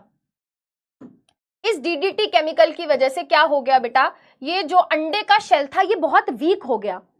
अब वीक होने के कारण क्या हुआ, ईगल अंडा देती थी, है ना, और अपने अंडे के ऊपर बैठती थी। अब ये इतना वीक था कि जब भी वो अपने अंडे को सेक देने के लिए क्या करती थी बेटा, बैठती थी, उसके वजन से वो अंडा टूट जाता था। अब क्या होगा बेटा, जब अंडा ही टूट गया, अंडा ही फूट गया, तो अंदर का ऑर्गेनिज्म ही नहीं बन पाया, है ना, तो अंदर की वो जो ईगल थी वो बन ही नहीं पाती थी, है ना, वो बॉर्न ही नहीं हो पा रही है। तो जिसके कारण देखा गया कि उस एरिया में भाई ये जो बॉल्ड ईगल थी उसकी पॉपुलेशन बहुत कम हो गई। तो बाद में रिसर्च करने के बाद पता चला कि भाई ये सब कारण डीडीटी का है, और इसके और भी बहुत सारे हार्मफुल इफेक्ट्स हैं। ठीक है बेटा, तो ये तो जस्ट एक सिंपल एक स्टोरी है। बहुत ही वर्ल्ड वाइड क्या हुआ था, इस चीज का बहुत ही ज्यादा प्रोटेस्ट हुआ था। हाँ ठीक है, इस चीज का बहुत ही वर्ल्ड वाइड प्रोटेस्ट हुआ था कि भाई ऐसे केमिकल मत यूज करो, क्योंकि अगर ये ईगल तक पहुंच रहे हैं तो ऑब्वियस सी बात है ह्यूमन बॉडी के अंदर भी पहुंचते हैं। तो बेटा आपने देखा होगा पेपर में एक क्वेश्चन भी आता है बेटा, एक क्वेश्चन आता है पेपर में डायरेक्ट क्वेश्चन आएगा, why it is advised to wash fruits and vegetables before eating them, है ना, ये क्वेश्चन आएगा। तो आप क्या लिखोगे, आप ये लिखोगे कि भाई इसलिए एडवाइस किया जाता है because there are certain insecticide and pesticides जो कि क्या हो जाते हैं, जो कि हमारी फ्रूट्स एंड वेजिटेबल्स के ऊपर स्प्रे किए जाते हैं इंसेक्ट्स को और पेस्ट्स को मारने के लिए। बट ये केमिकल्स जो होते हैं ये क्या है, ये बायो मैग्नीफाई होके हमारी बॉडी तक पहुंचते हैं, और ये हमारी बॉडी के अंदर एक्यूमुलेट होते हैं, और हमारी बॉडी के अंदर जब ये एक्यूमुलेट होते हैं तो ये हमको हार्मफुल डिजीज कॉज करते हैं, जैसे कि कैंसर और दूसरी बीमारियां। ठीक है, हाँ, कैल्शियम कार्बोनेट, वेरी गुड, हाँ चिट्टी 2.0, हाँ सही कह रहे हो बेटा, बिल्कुल समझे बेटा। स्टोरी तो मैंने ऐसे सुना दी, एनसीईआरटी में स्टोरी नहीं दी हुई, वो तो मैंने ऐसे सुना दी। बट अभी आपको ये याद रखना है, आपको ये याद रखना है कि भाई ये केमिकल चाहे तुम प्लांट्स के ऊपर डालो चाहे तुम किसी के ऊपर डालो, ह्यूमन बॉडी तक ये आएगा ही आएगा, क्योंकि बेटा ह्यूमन जो होते हैं वो प्लांट्स को भी खाते हैं, वो एनिमल्स को भी खाते हैं। तो बेटा ह्यूमंस तक ये केमिकल्स आएंगे ही आएंगे, चाहे किसी भी फॉर्म में आए। ह्यूमंस बेटा हर चीज को खा सकते हैं, तो आप ये सोचो तुम ये केमिकल चाहे किसी के भी ऊपर डालोगे बेटा, डायरेक्टली या इनडायरेक्टली ये केमिकल हमारी बॉडी के अंदर आएगा ही आएगा। ठीक है, तो ये क्वेश्चन भी आता है कि भाई ह्यूमन बींग्स को सबसे ज्यादा खतरा क्यों है, क्योंकि ह्यूमन बींग्स क्या है बेटा, ह्यूमन बींग्स हर फूड चेन के आखिरी में है, हर फूड चेन के आखिरी में है बेटा, क्या, हर फूड चेन के आखिरी में है ह्यूमन बींग्स, ठीक है। हाँ चलिए चलिए आंसर लिखवा दो बेटा, बिल्कुल लिखवाऊंगी, ये सारी चीजें ये इधर लेकर आई हूं मैं जब हम क्वेश्चन डिस्कस करेंगे, ठीक है, ये सब चीजें हैं, ठीक है, ये सब चीजें हैं, ठीक है, ये मैं लेकर आई हूं, बट तुम्हें पहले मेरी बातें सुननी पड़ेंगी। ये समझ आ गया बेटा, बायोमैग्निफिकेशन का फिनोमिना बेटा समझ आ गया, समझ आ गया, जल्दी बताओ, ठीक है। जैसे कि मैं तुम्हें एक और चीज बताती हूँ, एक हेवी मेटल होता है बेटा जिसका नाम होता है मर्क्यूरी, है ना, हेवी मेटल है mercury, mercury is considered as a heavy metal, ठीक है, mercury it's a heavy metal.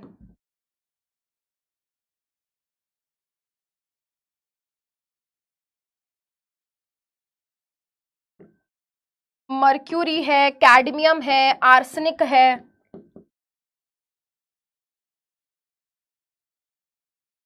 Mercury, cadmium, arsenic, ये सब केमिकल्स भी क्या है बेटा, अगर हमारी फूड चेन के अंदर एंटर कर जाएं तो ये भी बेटा भयंकर बीमारियां कॉज कर सकती हैं।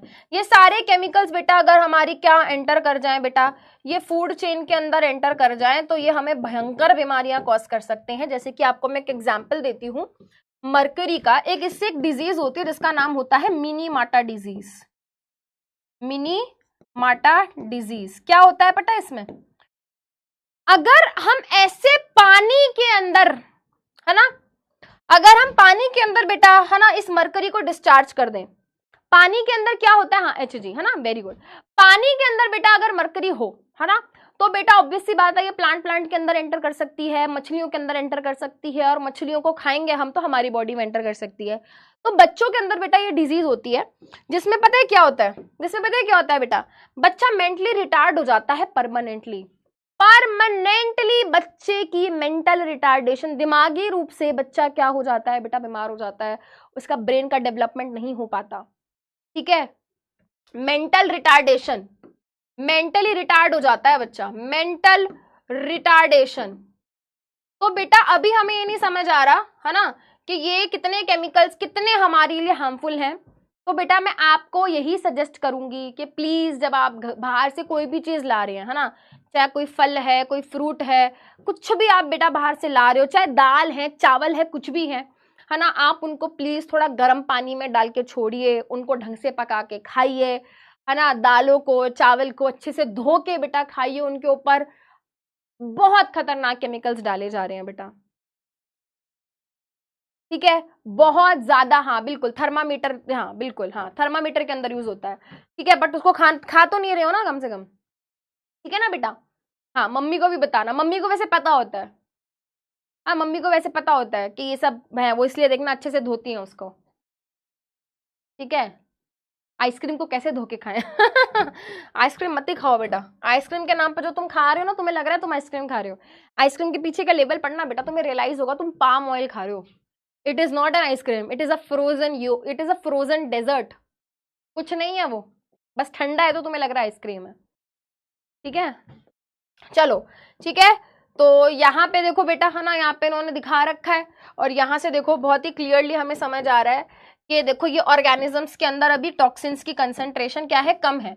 यहाँ पे हर ऑर्गेनिज्म पे जैसे जैसे हम आगे जा रहे हैं टॉक्सिन की कंसंट्रेशन क्या है, बढ़ जाती है, बढ़ जाती है, बढ़ जाती है, बढ़ जाती है, बढ़ जाती है, concentration of toxin increases at the each trophic level, ठीक है। चलो यहाँ पे बेटा अब मेरे से, है ना, लास्ट ट्रॉफिक लेवल और फर्स्ट ट्रॉफिक लेवल किसी भी फूड चेन का, यहाँ पे ये वाली फूड चेन है, यहाँ पे वाली फूड चेन है, बट कोई भी फूड चेन हो, पहली ट्रॉफिक लेवल और last trophic level.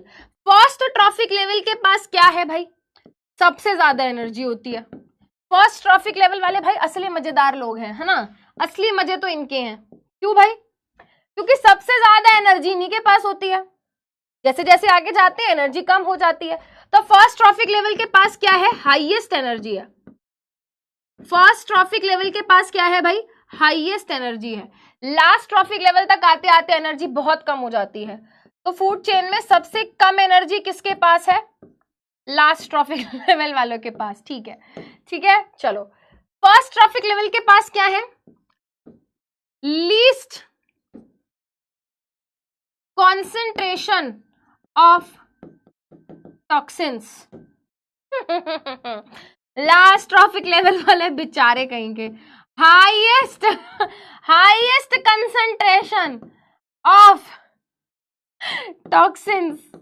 And guys तुम्हें बड़े दुख के साथ मुझे बताना पड़ रहा है कि हम लास्ट ट्रॉफिक लेवल पे पाए जाने वाले ऑर्गेनिजम्स गाइस, तो हमारी तो बेटा लगी पड़ी है।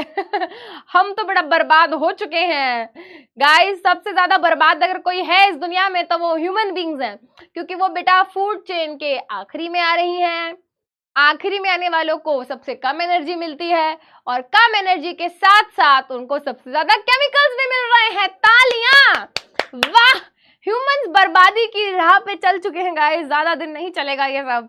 ठीक है, तो बेटा पेपर में ये क्वेश्चन आता है। ठीक है, पेपर में ये क्वेश्चन आता है, आपको फूड चेन दी होगी, आपको आइडेंटिफाई करने के लिए बोलेंगे बेटा लायन इज डेड। छोड़ बेटा, लायन तो फिर भी कई बार जंगलों में उसको असली खाना मिल रहा है, कम से कम वो असली ऑथेंटिक खाना तो खा रहा है। हम तो सब नकली खा रहे हैं, नकली तेल, नकली पनीर, नकली घी, नकली दूध, सब नकली बेटा। अपनी तो फील्डिंग सेट है बेटा, टेंशन मत लो, सब मरेंगे एक दिन जल्दी।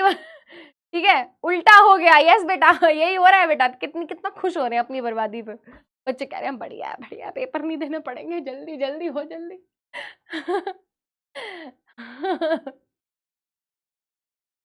समझ गए बेटा, तो ये आपको आना चाहिए। पेपर में आपको अगर फूड चेन आ गई तो आपको अगर पूछेंगे डायरेक्ट बताओ इस फूड चेन में सबसे ज्यादा एनर्जी किसके पास है, इस फूड चेन में सबसे कम एनर्जी किसके पास है, इस फूड चेन में सबसे ज्यादा टॉक्सिन किसके पास है, सबसे कम टॉक्सिन किसके पास है। ठीक है, तो इस तरीके की चीजें क्या है बेटा आपको आनी चाहिए। ये सब क्या है बेटा जो हमने चीजें पढ़ी उसकी क्या है बेटा समरी है। ठीक है, जैसे हाईएस्ट एनर्जी किसके पास है, फर्स्ट ट्रॉफिक लेवल के पास। सबसे कम एनर्जी किसके पास है, लास्ट के पास। सबसे ज्यादा केमिकल्स जो बायोमैग्नीफाई होके पहुंचते हैं वो लास्ट के पास, और सबसे कम केमिकल किसके पास होते हैं, स्टार्टिंग वाले के पास।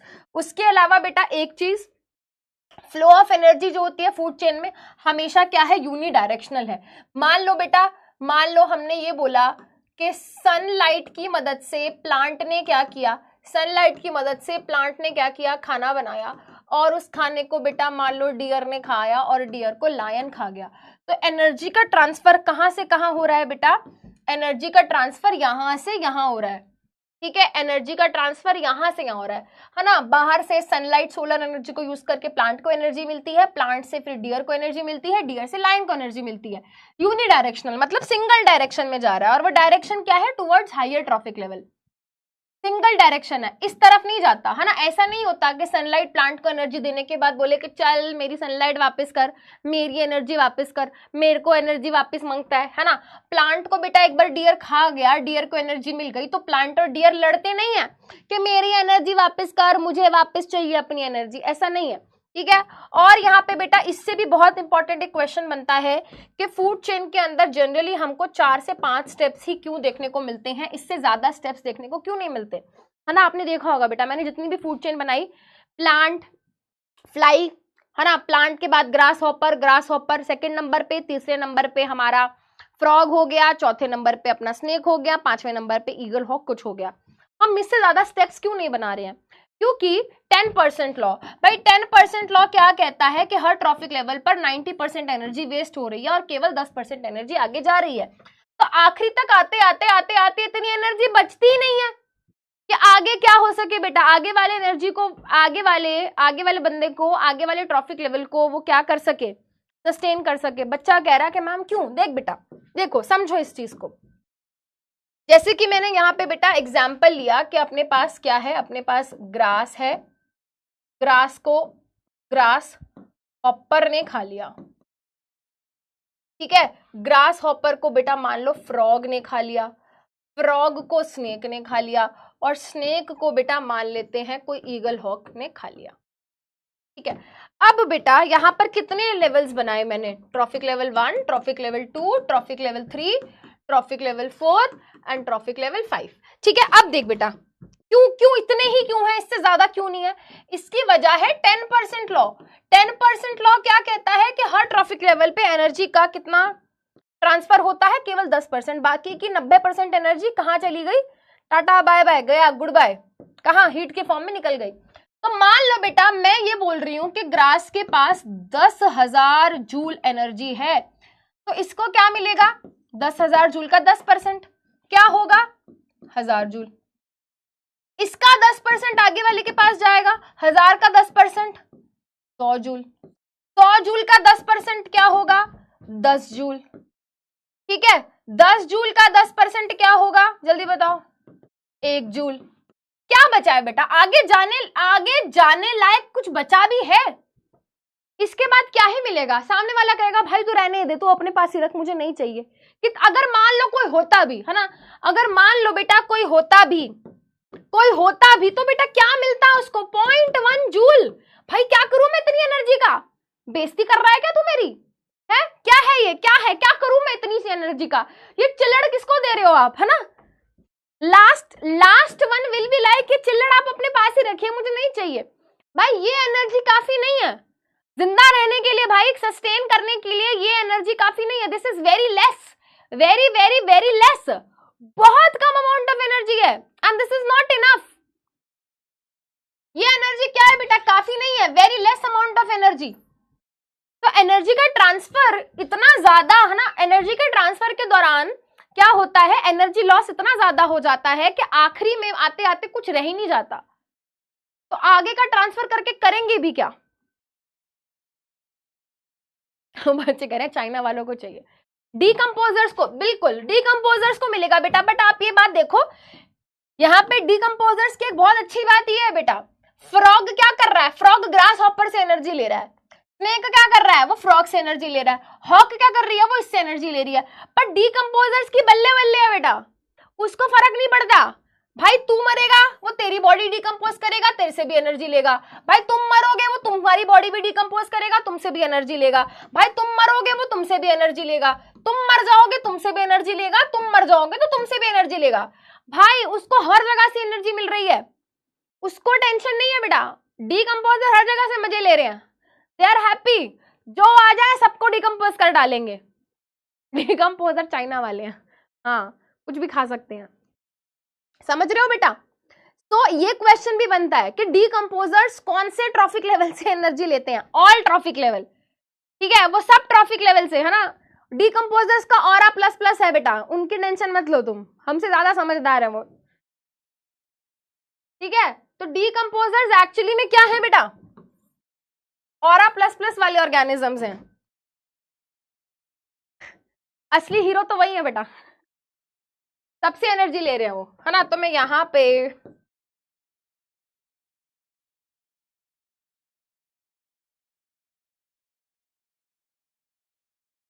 तो अगर आपको पेपर में क्वेश्चन आ जाए कि डीकंपोजर्स कहां से एनर्जी लेते हैं, डीकंपोजर्स कहां से एनर्जी लेते हैं, तो भाई वो सबसे एनर्जी लेते हैं, उनको हर जगह से एनर्जी मिल रही है, उनका ऑरा प्लस प्लस है भाई, taking energy from all the trophic levels.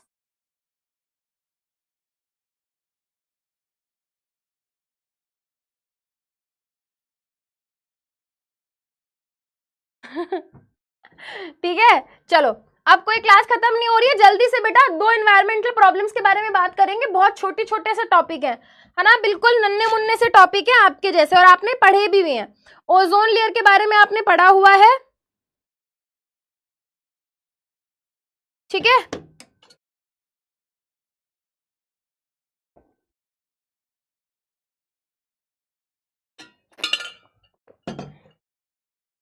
ठीक है, चलो आप मेरी बात सुनो, 2 एनवायरमेंटल प्रॉब्लम्स के बारे में बात करेंगे बेटा, और फिर क्लास हम खत्म करेंगे, ठीक है। दिस इज इंपॉर्टेंट, चैप्टर फिर खत्म हो जाएगा। बहुत छोटे छोटे से टॉपिक है, आपने इनके बारे में पढ़ा है, आपने बेटा बायोडिग्रेडेबल नॉन बायोडिग्रेडेबल नहीं पढ़ा क्या? पढ़ा है ना, पढ़ा है ना बेटा आपने, बचपन में पढ़ते हुए आ रहे हो, हर साल पढ़ते हो, biodegradable non biodegradable, ozone layer के बारे में पढ़ रखा है ना, बस वही चीज है ना। फास्ट पढ़ा दूंगी पक्का प्रॉमिस, ठीक है, पक्का प्रॉमिस, फास्ट पढ़ा दूंगी पक्का promise, pinky promise guys, pinky promise, ठीक है। चलिए, दो एनवायरमेंटल प्रॉब्लम्स और उनको कैसे मैनेज करा जाए, मैं तो बता रही हूँ बेटा, ह्यूमंस को तो निकल जाना चाहिए, मार्स पे चले जाना चाहिए, क्योंकि ह्यूमंस ने तो अर्थ को कर दिया बर्बाद। जहां ह्यूमन बींग्स वहां पे प्रॉब्लम्स। ह्यूमन बींग्स बेटा अर्थ पे उन्होंने यहाँ पे दो बहुत बड़ी प्रॉब्लम क्रिएट करी। एक तो बेटा हमारे अर्थ के पास एक नेचुरल सनस्क्रीन है ना, लड़कियों को पता होगा सनस्क्रीन गाइस, जो हमें यूवी प्रोटेक्शन देता है, हमारी स्किन को बचाता है, राइट। थोड़ा लड़कों को समझ नहीं आएगा। तो हमारे अर्थ के पास एक्चुअली में क्या है, एक ओजोन लेयर नाम की चीज है जो हमारी अर्थ को हार्मफुल यूवी रेस से बचाने का काम करती है। बट ह्यूमन बींग्स ने देखो बेटा, पावर देखो एक बार ह्यूमन बींग्स की, बैठे बैठे अर्थ पे है ना, इतना किलोमीटर दूर अर्थ से ऊपर एटमॉस्फेयर में एक लेयर प्रेजेंट है, उसको भी बर्बाद कर दिया है ना। फिर कहते हैं हमने तो कुछ नहीं किया। उसके अलावा बेटा गार्बेज इतना बना दिया, अब इसको कैसे मैनेज करना है, ये सब क्या है बेटा चीजें एक बार देखते हैं। देखिए बेटा, हम सभी को पता है कि हमारे अर्थ के अराउंड क्या है, एक एटमॉस्फेयर नाम की चीज है। What is atmosphere? What is atmosphere जल्दी बताएंगे। A thick blanket of air, है ना। हमारे अर्थ के अराउंड बेटा एयर का एक बहुत क्या है, बहुत ही थिक ब्लैंकेट है एयर का, जिसको हम एटमॉस्फेयर बोलते हैं, राइट, जिसको हम एटमॉस्फेयर बोलते हैं। तो अर्थ का जो एटमॉस्फेयर है ना, अर्थ का जो एटमॉस्फेयर है उसकी क्या है बेटा, अलग अलग लेयर्स हैं, है ना। सबसे पहली लेयर होती है ट्रोपोस्फेयर, फिर दूसरी होती है स्ट्रेटोस्फेयर, फिर तीसरी होती है मीजोस्फेयर, फिर चौथी होती है थर्मोस्फेयर और फिर होती है एक्सोस्फेयर। तुम्हें सबके नाम याद रखने की जरूरत नहीं है, बस तुम ये दो नाम याद रखो, ट्रोपोस्फेयर स्ट्रेटोस्फेयर, ट्रोपोस्फेयर स्ट्रेटोस्फेयर, सिर्फ ये दो नाम याद रखो, ठीक है। तो हमारे अर्थ की एटमॉस्फेयर की जो सेकंड लेयर है जिसका नाम स्ट्रेटोस्फेयर है, उसके अंदर क्या पाई जाती है, उसके अंदर एक बहुत सारी गैस प्रेजेंट है जिसका नाम है ओजोन। और वो गैस इस तरीके से बेटा इकट्ठी हुई है वहां पर कि उसने वहां पर एक लेयर बना दी है। स्ट्रेटोस्फेयर के अंदर क्या है, स्ट्रेटोस्फेयर, हाँ 7th 8th क्लास में पढ़ा था, वेरी गुड, है ना। तो स्ट्रेटोस्फेयर के अंदर क्या है, एक लेयर है, ठीक है। स्ट्रेटोस्फेयर के अंदर क्या है, एक लेयर है और उस लेयर का नाम है ओजोन लेयर। ओजोन लेयर क्या है, ओजोन लेयर क्या है, this is present in stratosphere, पहला पॉइंट। प्रेजेंट इन, लिखो भाई साथ साथ लिखो, चलो साथ साथ लिखो, प्रेजेंट इन स्ट्रेटोस्फियर। कहां प्रेजेंट है, स्ट्रेटोस्फियर में, ठीक है। दूसरा point, made up of ozone gas. Ozone का फॉर्मूला क्या होता है, ओजोन का फॉर्मूला होता है O3, ट्राई एटमिक कंडीशन है, 3 एटम्स हैं ऑक्सीजन के, ठीक है। O3, ozone gas is O3। किसकी बनी है ये लेयर, ओजोन गैस की बनी है। क्या करती है, ये एब्जॉर्ब करती है हार्मफुल अल्ट्रा वायलेट रेज को। हमारे सन से जो भी हार्मफुल अल्ट्रा वायलेट रेज आ रही हैं, हमारे सन से जो भी हार्मफुल अल्ट्रा वायलेट रेज आ रही हैं, वो क्या होती हैं भाई, वो आती हैं और यहीं रह जाती हैं, ठीक है। ये जो स्ट्रेटोस्फेयर है ये क्या करता है बेटा, ये इस हार्मफुल यूवी रेस को रोकता है और इसको आगे नहीं जाने देता। अब देखो बेटा, तुम्हारे कोर्स में तो नहीं है बट सुन लो, कोई दिक्कत नहीं है क्योंकि मेरा मन कर रहा है ना। अल्ट्रा वायलेट रेज ना कई तरीके की होती है, UV rays A, UV rays B, UV rays C, ठीक है। Ultraviolet A, B, C 3 तरीके की होती हैं।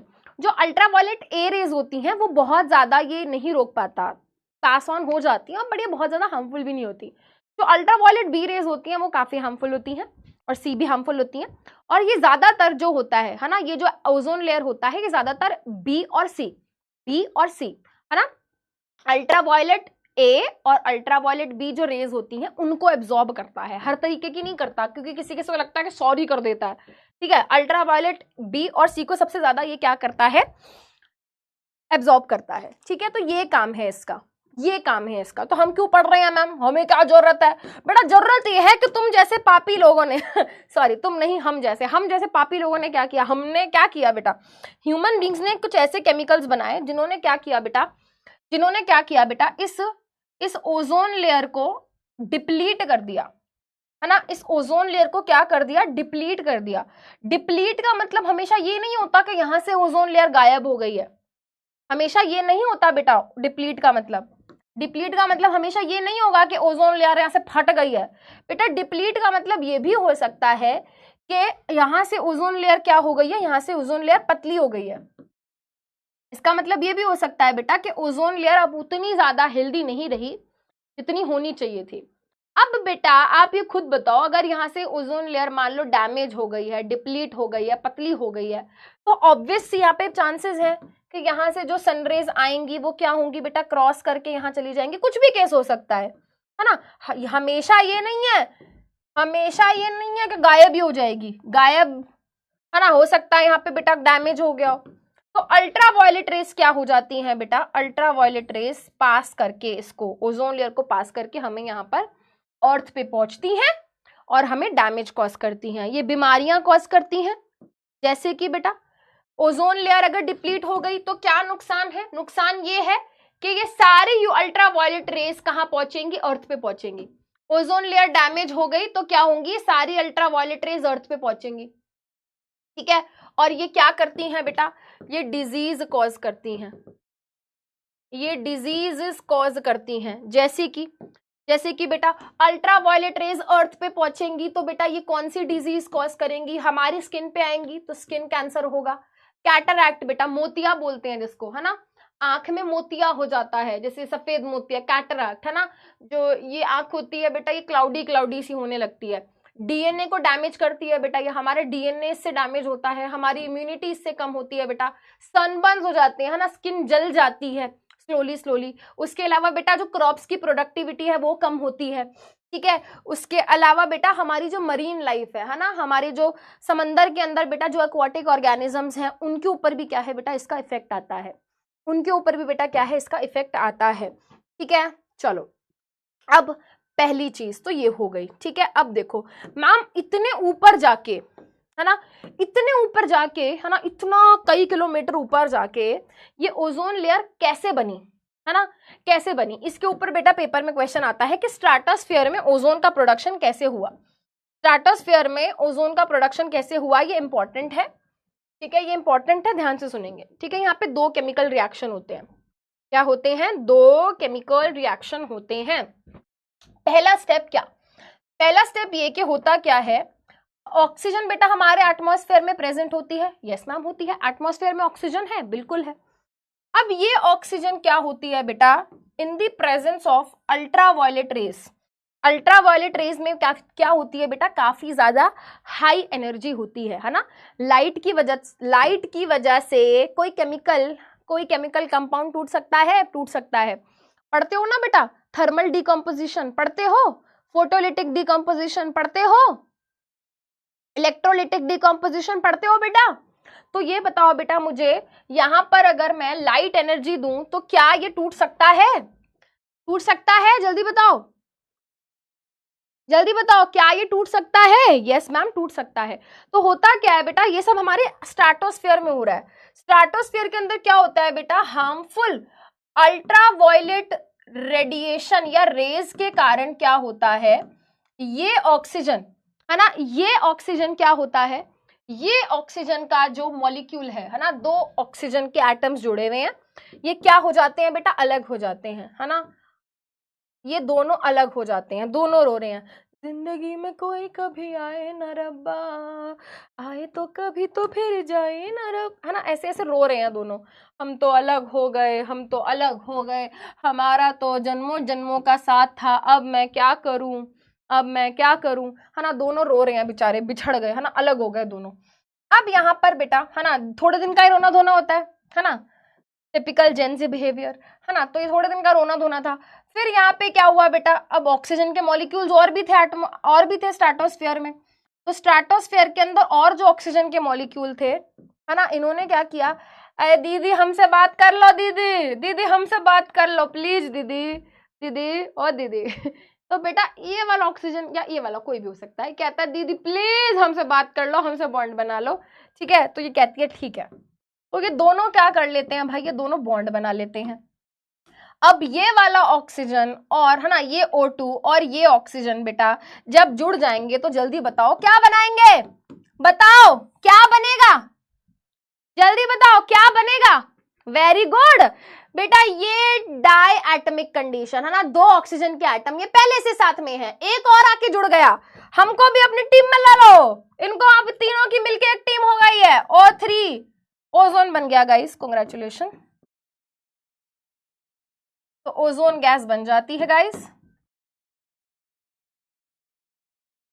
ऐसे ऑक्सीजन ऐसे ओजोन बनता है बेटा, ऐसे ओजोन बनता है, ठीक है। अब आप तो बेटा आयरन ही देखो बेटा, इसको बोलते हैं विश्वासघात, है ना, इसको बोलते हैं बेटा, है ना, विश्वासघात। मैं कैसा टर्म यूज करूंगी, please don't mind if I use this term बेटा, इसको बोलते हैं कटना, है ना, इसको बोलते हैं कट गया हो, कितना तगड़ा कटा है मैं तुम्हें बता दूं। देखो यहाँ पे क्या हुआ, यहाँ पे क्या हुआ, देखो तुम सोचो जरा, ओजोन को यहाँ पर बनवाने में किसने मदद करी, बताओ जरा। चलो तुम्हें एक चीज बताती हूँ, जरा बताओ ओजोन को बनवाने में किसने मदद करी, अल्ट्रा वायलेट रेज ने, अल्ट्रा वायलेट रेज ने।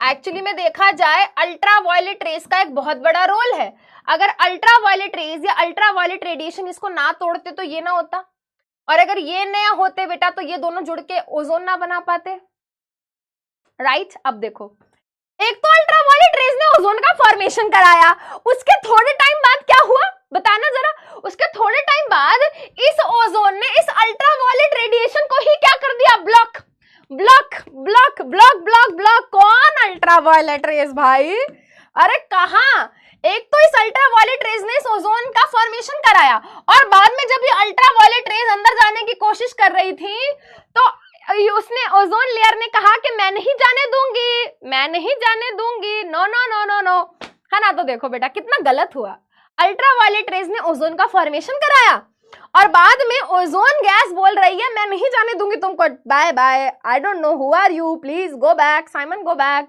मोए मोए हो गया बेचारे का। समझ रहे हो बेटा, बेचारा अल्ट्रा वायलेट रेज, है ना, एक तो बनवा रहा है ओजोन को, ओजोन की फॉर्मेशन में हेल्प कर रहा है, और बाद में ओजोन उसको ही नहीं जाने दे रही, है ना, बेचारा। ठीक है, चलो बेटा ये चीज क्लियर हो गई। अच्छा अब बेटा, है ना, ये ओजोन गैस, अब मेरी बात सुनो, ये ओजोन गैस जब हमारे स्ट्रेटोस्फीयर में होती है तब तो बहुत अच्छी बात मानी जाती है ना, स्ट्रेटोस्फीयर में है तो बेटा इसको गुड ओजोन बोलते हैं, क्या बोलते हैं इसको, गुड ओजोन, अच्छी ओजोन है, क्योंकि वहां पे ये क्या कर रही है बेटा, प्रोटेक्ट कर रही है, क्या कर रही है बेटा, प्रोटेक्ट कर रही है हार्मफुल अल्ट्रावायलेट रेस से। बट अगर यही ओजोन गैस बेटा हमारे यहां पर आ जाए, इस टाइम जहां पर हमें ट्रोपोस्फीयर में आ जाए, ट्रोपोस्फीयर में आ जाए, तो ट्रोपोस्फीयर में बेटा ये ऑक्सीजन को बैड ओजोन माना जाता है, यहां पे बेटा ये पॉल्यूटेंट की तरह काम करती है। अगर इस समय हमारी, है ना, इस समय बेटा, इस समय, इस जिस टाइम हम एक दूसरे से बात कर रहे हैं, अगर हमारे एटमॉस्फेयर में, है ना, इस समय बेटा, इस समय राइट नाउ यहाँ पे अगर इस कमरे में ओजोन है तो वो चीज अच्छी नहीं है बेटा, वो पॉल्यूटेंट है, वो हार्मफुल हो सकती है, ठीक है, वो हार्मफुल हो सकती है, ठीक है। अभी उसके डिटेल में हम नहीं जाएंगे, क्योंकि बेटा आप इस बात को समझो, अकेली ओजोन की बात नहीं है, बात ये है कि और भी बहुत सारे केमिकल्स हैं, वो सब केमिकल्स आपस में रिएक्ट करते हैं, है ना, वो सब बेटा नाइट्रस ऑक्साइड, सल्फर ऑक्साइड, वो सारी चीजें बेटा क्या है, बहुत सारी केमिकल्स एक साथ जब प्रेजेंट होते हैं वो रिएक्ट करते हैं और वो चीजें हमारे लिए और प्रॉब्लमेटिक हो जाती हैं, ठीक है। हाँ चलो ये हो गया। अब देखो बेटा, अब हमने क्या बोला बेटा, हमने ये बोला कि ओजोन लेयर क्या हो रही है, डैमेज हो रही है, क्यों, क्योंकि बेटा हम यूज करते हैं ऐसे रेफ्रिजरेटर्स, हम यूज करते हैं बेटा ऐसे एसी जिनके अंदर कुछ ऐसे केमिकल्स डाले जाते हैं जिनको हम बोलते हैं क्लोरोफ्लोरोकार्बन, CFC, ठीक है बेटा। एसी में, रेफ्रिजरेटर्स में, फायर एक्सटिंग्विशर्स के अंदर ये केमिकल डाले जाते हैं, जैसे कि क्लोरोफ्लोरोकार्बन, हाइड्रोक्लोरोफ्लोरोकार्बन, ठीक है, मिथाइल ब्रोमाइड, मिथाइल क्लोरोफॉर्म, ये सारे केमिकल्स बेटा क्या होते हैं, वॉलेटाइल होते हैं, यानी कि क्या होते हैं बेटा, धीरे धीरे धीरे धीरे उड़ के ऊपर चले जाते हैं, स्ट्राटोस्फीयर तक पहुंच जाते हैं। और जब ये स्ट्राटोस्फीयर तक पहुंचते हैं बेटा, तो ये क्लोरोफ्लोरोकार्बन के अंदर क्या प्रेजेंट होता है, क्लोरीन। अब एक सिंपल सी बात बताती हूँ, थोड़ा सुनना बेटा, क्लोरोफ्लोरोकार्बन क्लोरोफ्लोरोकार्बन। भाई क्लोरीन और फ्लोरीन दोनों ही क्या है बेटा, काफी रिएक्टिव है। ट्रू, जल्दी बताओ, जल्दी बताओ, ट्रू। क्लोरीन एंड फ्लोरीन दोनों ही क्या है बेटा, काफी रिएक्टिव है। तो जब ये केमिकल्स क्लोरोफ्लोरोकार्बन जैसे केमिकल्स ऊपर चले जाते हैं स्ट्राटोस्फेयर में, तो स्ट्राटोस्फेयर में जाने के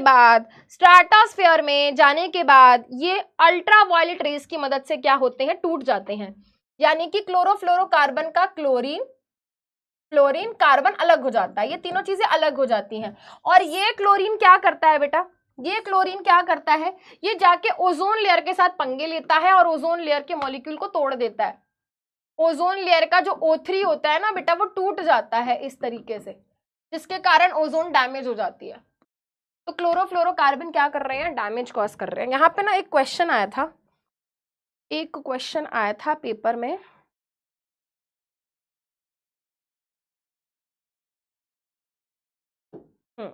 बताओ इस क्वेश्चन का आंसर करेंगे, इस क्वेश्चन का आंसर करेंगे जल्दी से।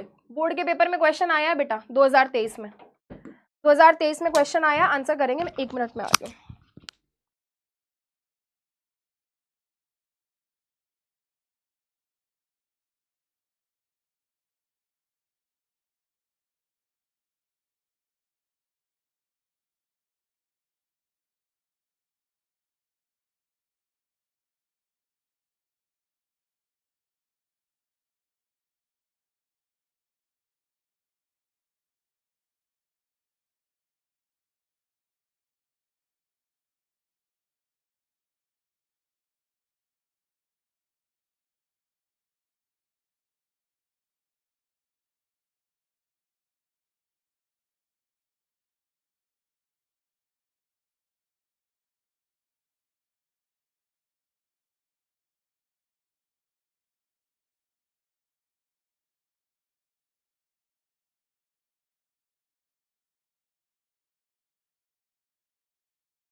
बेटा कैन यू हियर मी, आवाज आ रही है बेटा मेरी क्लियरली, एक बार जल्दी से बताएंगे।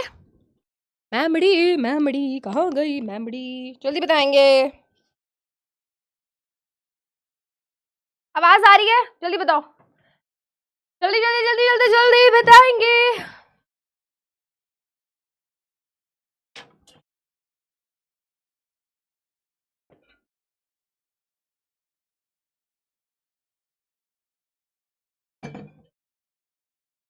यस, ओके, बहुत बढ़िया। हाँ, कहाँ गई थी बेटा, मेरी नेक्स्ट क्लास है ना, तो उसके लिए वो कुछ पीपीटी में इशू आ रहा था, वो उसको मैं बताने गई थी, है ना। चलो चलिए जल्दी से देखिए बेटा, जल्दी से देखेंगे। Which among the following is crucial for the formation of ozone.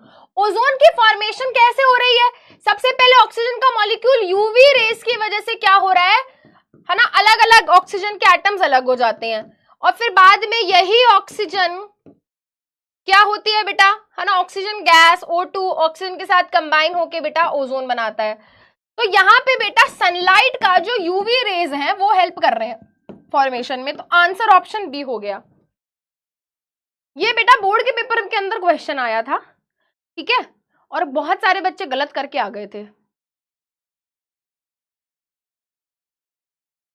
ये क्या हो रहा है भाई, अभी तो बताया बेटा, ये क्या करा तुम लोगों ने, 58% बच्चों ने क्लोरोफ्लोरो आंसर किया है।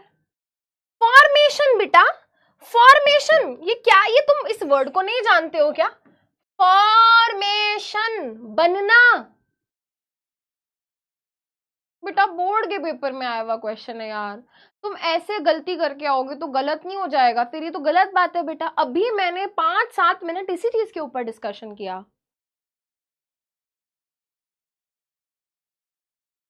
भाई अल्ट्रावायलेट रेस सनलाइट की होती है ना। क्रूशियल क्या होता है? क्रूशियल मतलब जरूरी, क्रूशियल मतलब जरूरी।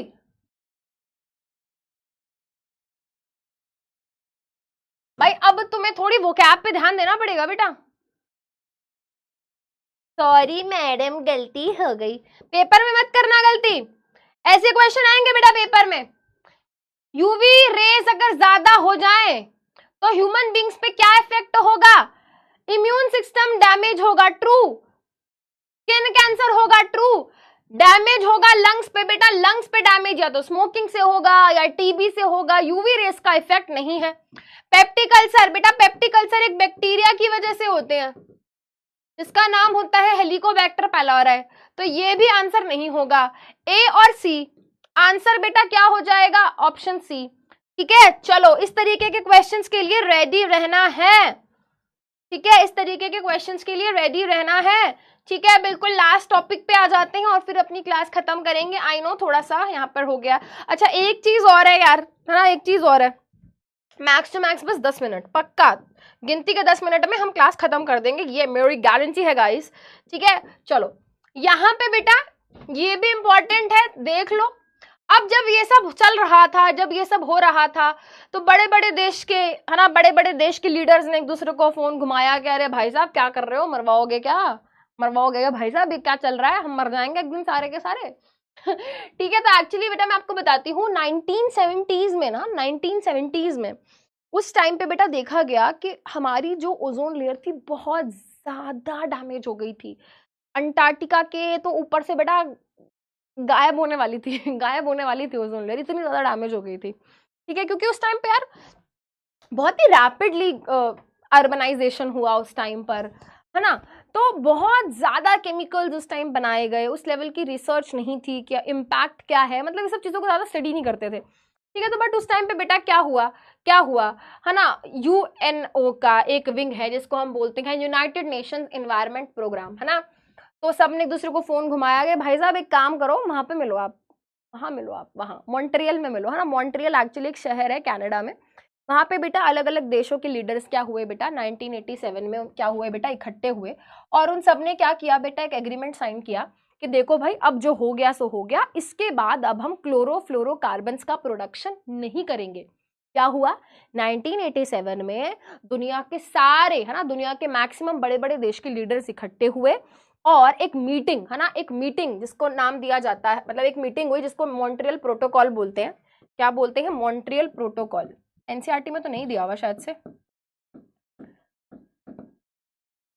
Montreal protocol. प्रोटोकॉल क्या होता है बेटा, जिसको फॉलो करना होता है ना, कि प्रोटोकॉल फॉलो करना होता है। तो उन सब ने बेटा, उन्होंने क्या कहा, उन सब ने हाथ मिलाया कि ओके भाई साहब आगे से अब हम ध्यान रखेंगे, हम हमारे देश में क्या करेंगे, अब से क्लोरोफ्लोरोकार्बन का, है ना, क्लोरोफ्लोरोकार्बन का प्रोडक्शन अब हम नहीं करेंगे। ठीक है, ये जो मीटिंग हुई किसके तहत हुई थी बेटा, ये मीटिंग हुई थी यूनाइटेड नेशंस एनवायरनमेंट प्रोग्राम के तहत। ठीक है, तो इस प्रोग्राम के तहत 1987 में सबने हाथ मिलाए और कहा कि अब से अब हम अपने देश में क्लोरोफ्लोरोकार्बन का प्रोडक्शन नहीं करेंगे, क्योंकि अब हमें समझ आ गया है कि ये क्या करता है, ये हमारी ओजोन लेयर को डैमेज करता है, और अगर ओजोन लेयर डैमेज होगी तो सारी यूवी रेज हमारे अर्थ तक पहुंचेगी, अर्थ तक पहुंचेगी, हम तक पहुंचेगी, हम तक पहुंचेगी तो हमें स्किन कैंसर होगा, हमारा डीएनए खराब होगा, हमारी ब्यूटी खराब हो जाएगी, हमें सनबर्न हो जाएंगे, हमारा डीएनए डैमेज होगा, कुल मिला के सब कुछ बर्बाद हो जाना है।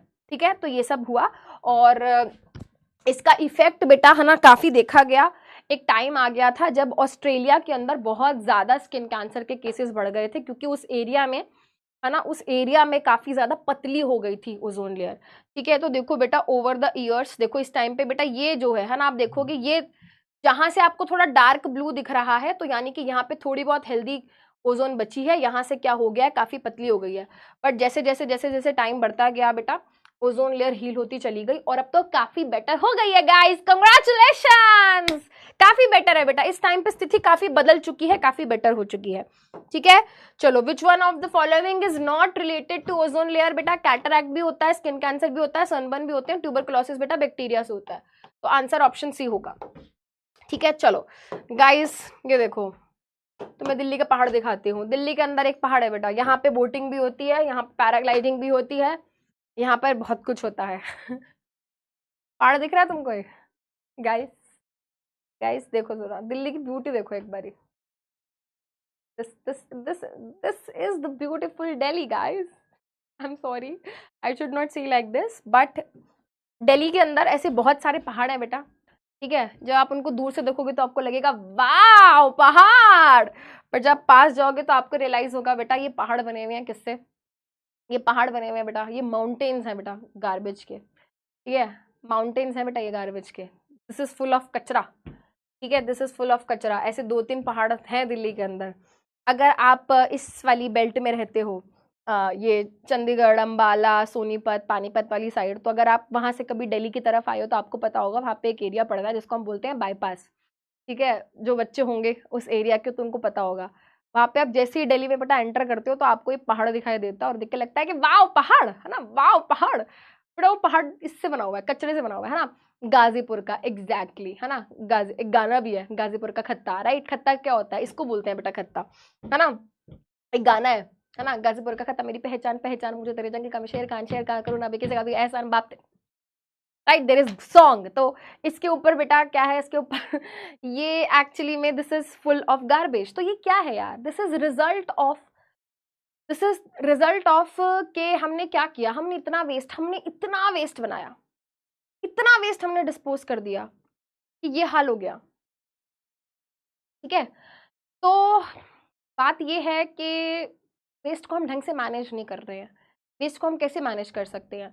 वेस्ट को हम कैसे मैनेज करेंगे? वेस्ट को हम ऐसे मैनेज करेंगे एटलीस्ट हमें पता हो कि वेस्ट कितने तरीके का होता है। ठीक है, देखा है ना बेटा? यस। और ये अच्छी बात नहीं है बेटा, है ना। हमने मजाक में ये चीज़ बोल दी, हमने मजाक में ये चीज़ बोल दी कि अरे कचड़े का पहाड़। कितनी गलत बात है, कितनी शर्म की बात है ना, कि हम वेस्ट प्रोड्यूस कर रहे हैं और उसकी वजह से हमारी एनवायरनमेंट इतनी खराब हो रही है। और ये this is, I think this is, we are responsible for that, है ना। चलो देखते हैं। तो बेटा यहाँ से हमें पता चलता है कि भाई दो तरीके के वेस्ट हैं, एक बायोडिग्रेडेबल, एक नॉन बायोडिग्रेडेबल। तो जो वेस्ट बेटा डिकम्पोज हो जाए वो बायोडिग्रेडेबल, जो डिकम्पोज ना हो वो नॉन बायोडिग्रेडेबल। मतलब जिसको माइक्रो ऑर्गेनिजम्स डिकम्पोज करके सिंपलर फॉर्म में कन्वर्ट कर सके वो बायोडिग्रेडेबल, जो ना हो सके वो नॉन बायोडिग्रेडेबल। बेटा बायोडिग्रेडेबल कहीं ना कहीं सेफ माना जाता है एनवायरनमेंट के लिए। क्यों? क्योंकि वो थोड़े टाइम के लिए बेटा वो सब्जी, वो फल, वो डेड बॉडी किसी एनिमल की, किसी प्लांट की थोड़े टाइम के लिए रहेगी, क्योंकि वो नेचुरल सब्सटेंस से मिलकर बनी है। तो बैक्टीरिया, फंजाई वगैरह उसको डिकम्पोज कर देंगे और वो सॉइल में मिक्स हो जाएगी। बट बेटा जो नॉन बायोडिग्रेडेबल सब्सटेंस है बेटा, है ना, जैसे कि अगर हम बात करें प्लास्टिक वगैरह की, पॉलीथीन वगैरह की, तो ये सब चीज़ें बेटा डिकम्पोज नहीं होती, हमारे एनवायरनमेंट के लिए सेफ नहीं है, इससे पॉल्यूशन होगा। ये सिंथेटिक मटेरियल से बने हैं, हमने इनको नहीं बनाया है, सॉरी हमने इनको बनाया है ना। तो ये माइक्रो ऑर्गेनिज्म कह देते हैं ये तो नेचुरल नहीं है मेरे पास। भाई बैक्टीरिया, फंजा लिटरली ये कहते हैं कि भाई मेरे पास वो केमिकल ही नहीं है, मेरे पास वो एंजाइम ही है जिससे मैं इसको तोड़ सकूं। मेरे पास एंजाइम है ही नहीं, मैं कैसे तोड़ूं इसको? राइट। तो बेटा ये सिंथेटिक मटेरियल है, ये मैनमेड मटेरियल है, इनको माइक्रो ऑर्गेनिज्म डिकम्पोज कर ही नहीं पाते क्योंकि उनके पास वो एंजाइम ही नहीं है। बायोडिग्रेडेबल सब्सटेंस बेटा हमारे एनवायरनमेंट में कम टाइम के लिए परसिस्ट करता है, यानी कि वो 1 महीना, 2 महीना, 3 महीने में डिकम्पोज हो जाएगा, सॉइल में मिक्स हो जाएगा, उसका नामो निशान मिट जाएगा। बट बेटा प्लास्टिक का बैग आज भी वहीं पड़ा है सॉइल में, 5 साल बाद भी वहीं, 100 साल बाद भी वहीं, 200 साल बाद भी वहीं। ठीक है, तो ये चीज वहां पे ऐसे है। कुछ एग्जाम्पल्स देख लो भाई, वूल है, पेपर है, फ्रूट, वेजिटेबल पील्स, वुड वगैरह, ये सब क्या है बेटा? नेचुरल चीजें, मतलब ये बायोडिग्रेड हो जाएंगी, बायोडिग्रेडेबल है। एल्यूमिनियम की कैन हो गई, आयरन नेल्स हो गई, सिल्वर फॉयल हो गया, डीडीटी जैसे केमिकल्स हो गए, रेडियो एक्टिव वेस्ट हो गए बेटा, ये हमारी सॉइल के अंदर या कहीं पे भी होंगे बेटा, ये डिकम्पोज नहीं होंगे, ये नॉन बायोडिग्रेडेबल है। इनको मैनेज कैसे करें? मैनेज ऐसे कर सकते हैं कि भाई अगर हमारे पास बायोडिग्रेडेबल वेस्ट है, कैसा वेस्ट है हमारे पास? अगर हमारे पास बायोडिग्रेडेबल वेस्ट है, कैसा वेस्ट है? Biodegradable waste. तो हम क्या कर सकते हैं, हम बड़ा सा गड्ढा बनाएंगे, गड्ढे के अंदर सारा वेस्ट डालेंगे, कुछ टाइम बाद हम देखेंगे उससे क्या होगा बेटा, उससे कंपोस्ट बन जाएगा, खाद बन जाएगी।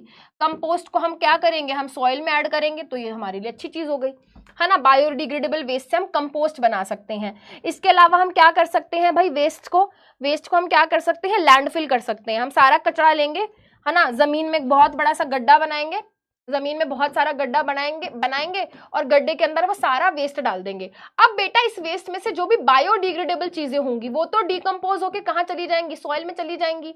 और जो नॉन बायोडिग्रेडेबल वेस्ट होगा, ठीक है, जो नॉन बायोडिग्रेडेबल वेस्ट होगा वो क्या होगा बेटा, वो वहीं पड़ा रहेगा। अच्छा पता करते क्या है, जमीन में बहुत बड़ा सा गड्ढा बनाते हैं, बहुत गहरा एक गड्ढा बनाते हैं, उसमें सारा वेस्ट डाल देते हैं, उसके ऊपर एक बहुत ही मोटी सी क्या चढ़ाते हैं बेटा, बहुत ही मोटी सी उसके ऊपर बहुत ही मोटी एक लेयर चढ़ा देते हैं, किसकी, सॉइल की, और उसके ऊपर पेड़ लगा देते हैं, है ना। उसके ऊपर क्या लगा देते हैं भाई, इस तरीके से पेड़ लगा देते हैं, और नीचे लोगों को लगता है वाह रे वाह ब्यूटीफुल, है ना। इनको नहीं पता नीचे क्या है, नीचे कचरा है, बट फिर भी बेटा कहीं ना कहीं ये चीज ठीक है, फिर भी ये चीज क्या है बेटा, कहीं ना कहीं क्या है, ठीक है, ठीक है।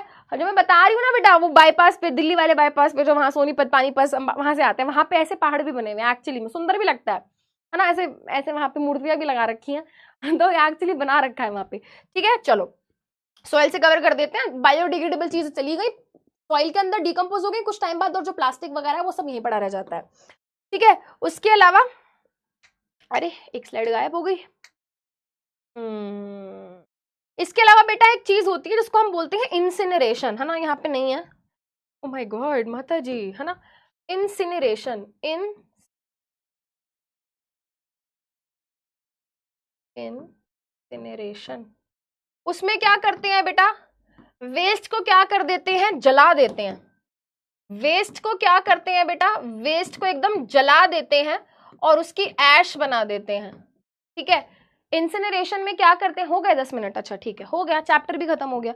इंसिनरेशन में क्या करते हैं बेटा, वेस्ट को लेते हैं, जो भी वेस्ट है उसको जला देते हैं, राख बना देते हैं, उसकी ऐश बना देते हैं उसका, बाद में उसको फिर सॉइल में डाल देते हैं, ठीक है। चलो और आखिरी में बेटा, है ना, आखिरी में क्या, आखिरी में भाई रिसाइकलिंग। हमें वेस्ट एक तो बनाना नहीं चाहिए, अगर हमारा वेस्ट है भी तो हमें बेटा क्या करना चाहिए उसको, जैसे कि पेपर है, मेटल है, हमें उसको रिसाइकिल करना चाहिए, रीयूज रिड्यूस रिसाइकल, है ना। पहले तो कोशिश करो घर में चीजों को बार बार रीयूज करो, ठीक है, रिड्यूस करो, अपना वेस्ट मैनेजमेंट करो, घर में वेस्ट बनना ही कम चाहिए, और अगर बन भी रहा है तो उसको रिसाइकल करो, ठीक है। चलो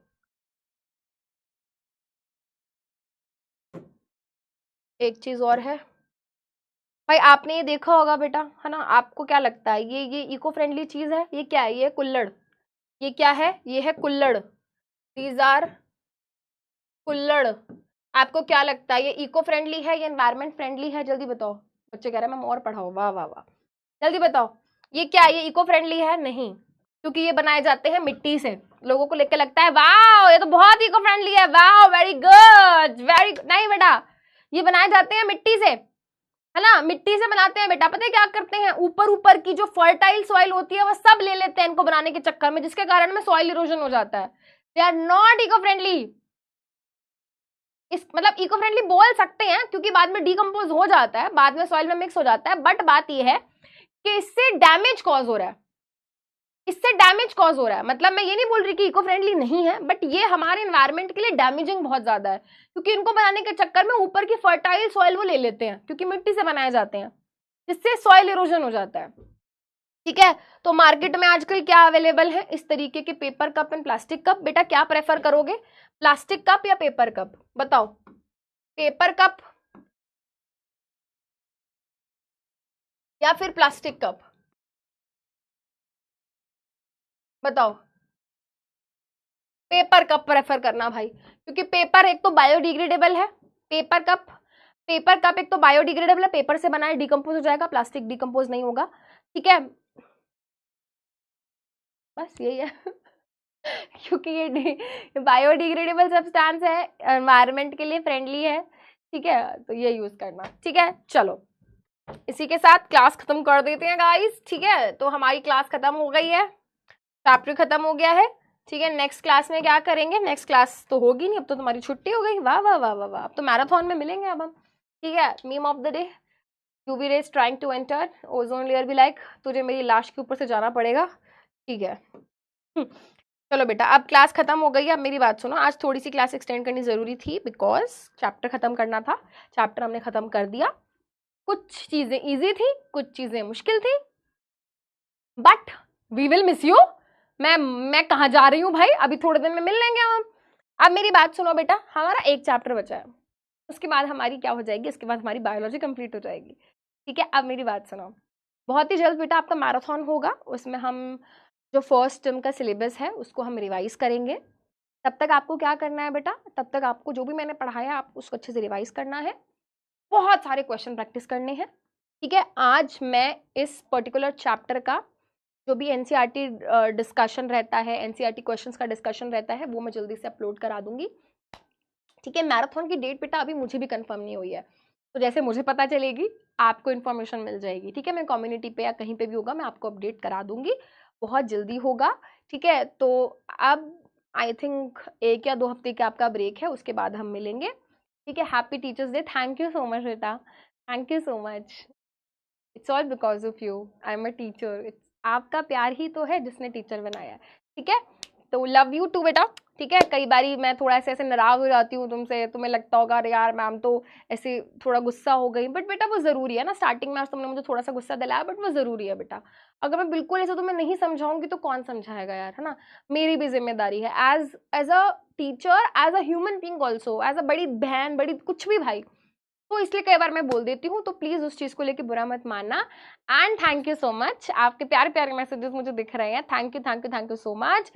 अपने, है ना बेटा, किसी के साथ रहो ना रहो, प्लीज अपने साथ ऑनेस्ट रहा करो, प्लीज। एक बारी, है ना, एक बारी हफ्ते में खुद से पूछो कि यार मैंने पूरा हफ्ता कहाँ वेस्ट किया, मैंने अपना जो टाइम दिया मैंने किन चीजों को दिया, क्या ये चीज जेन्युइनली मेरे लिए काम की थी, है ना। तो प्लीज अपने साथ ऑनेस्ट रहो, दैट्स ऑल आई वांट। मुझे तुम सॉरी मत बोला करो, मुझे मत बोला करो, ठीक है। आई जस्ट वांट कि तुम अपने भलाई की सोचो, सेल्फिश हो जाओ, सेल्फिश हो जाओ अपने लिए, ठीक है, बस, ठीक है।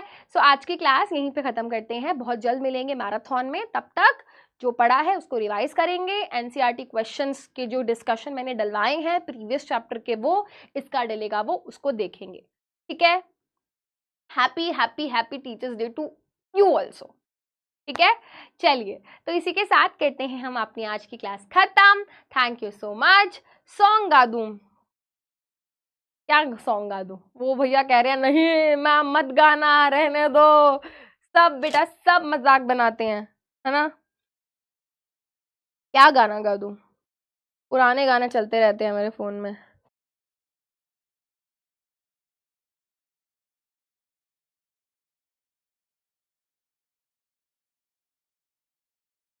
क्या चलाया था मैंने आखिरी अपने स्पॉटिफाई में, करण औजला चल रहा है गाइस, विनिंग स्पीच चल रही है, फिर शंकर तेरी जटा में, देखो ये चल रहा है मेरे फोन में, समय समझाएगा, रांझन रांझन चल रहा है, राधा कैसे ना जले, ढोल ना, ये कौन सा गाना है, ये क्यों चल रहा था मेरे फोन में, बहुत ही वैसी प्लेलिस्ट है, खतरनाक प्लेलिस्ट है मेरी। कौन सा गाना गा दूं, जल्दी बताओ, कौन सा गाना गा दूं, जल्दी बताओ।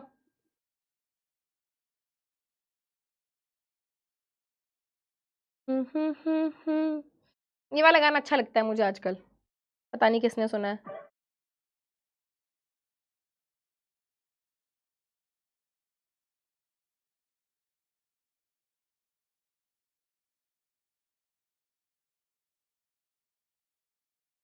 सुना है, किसी ने सुना है, तैयार आप, मैं तो देखी भी नहीं मूवी।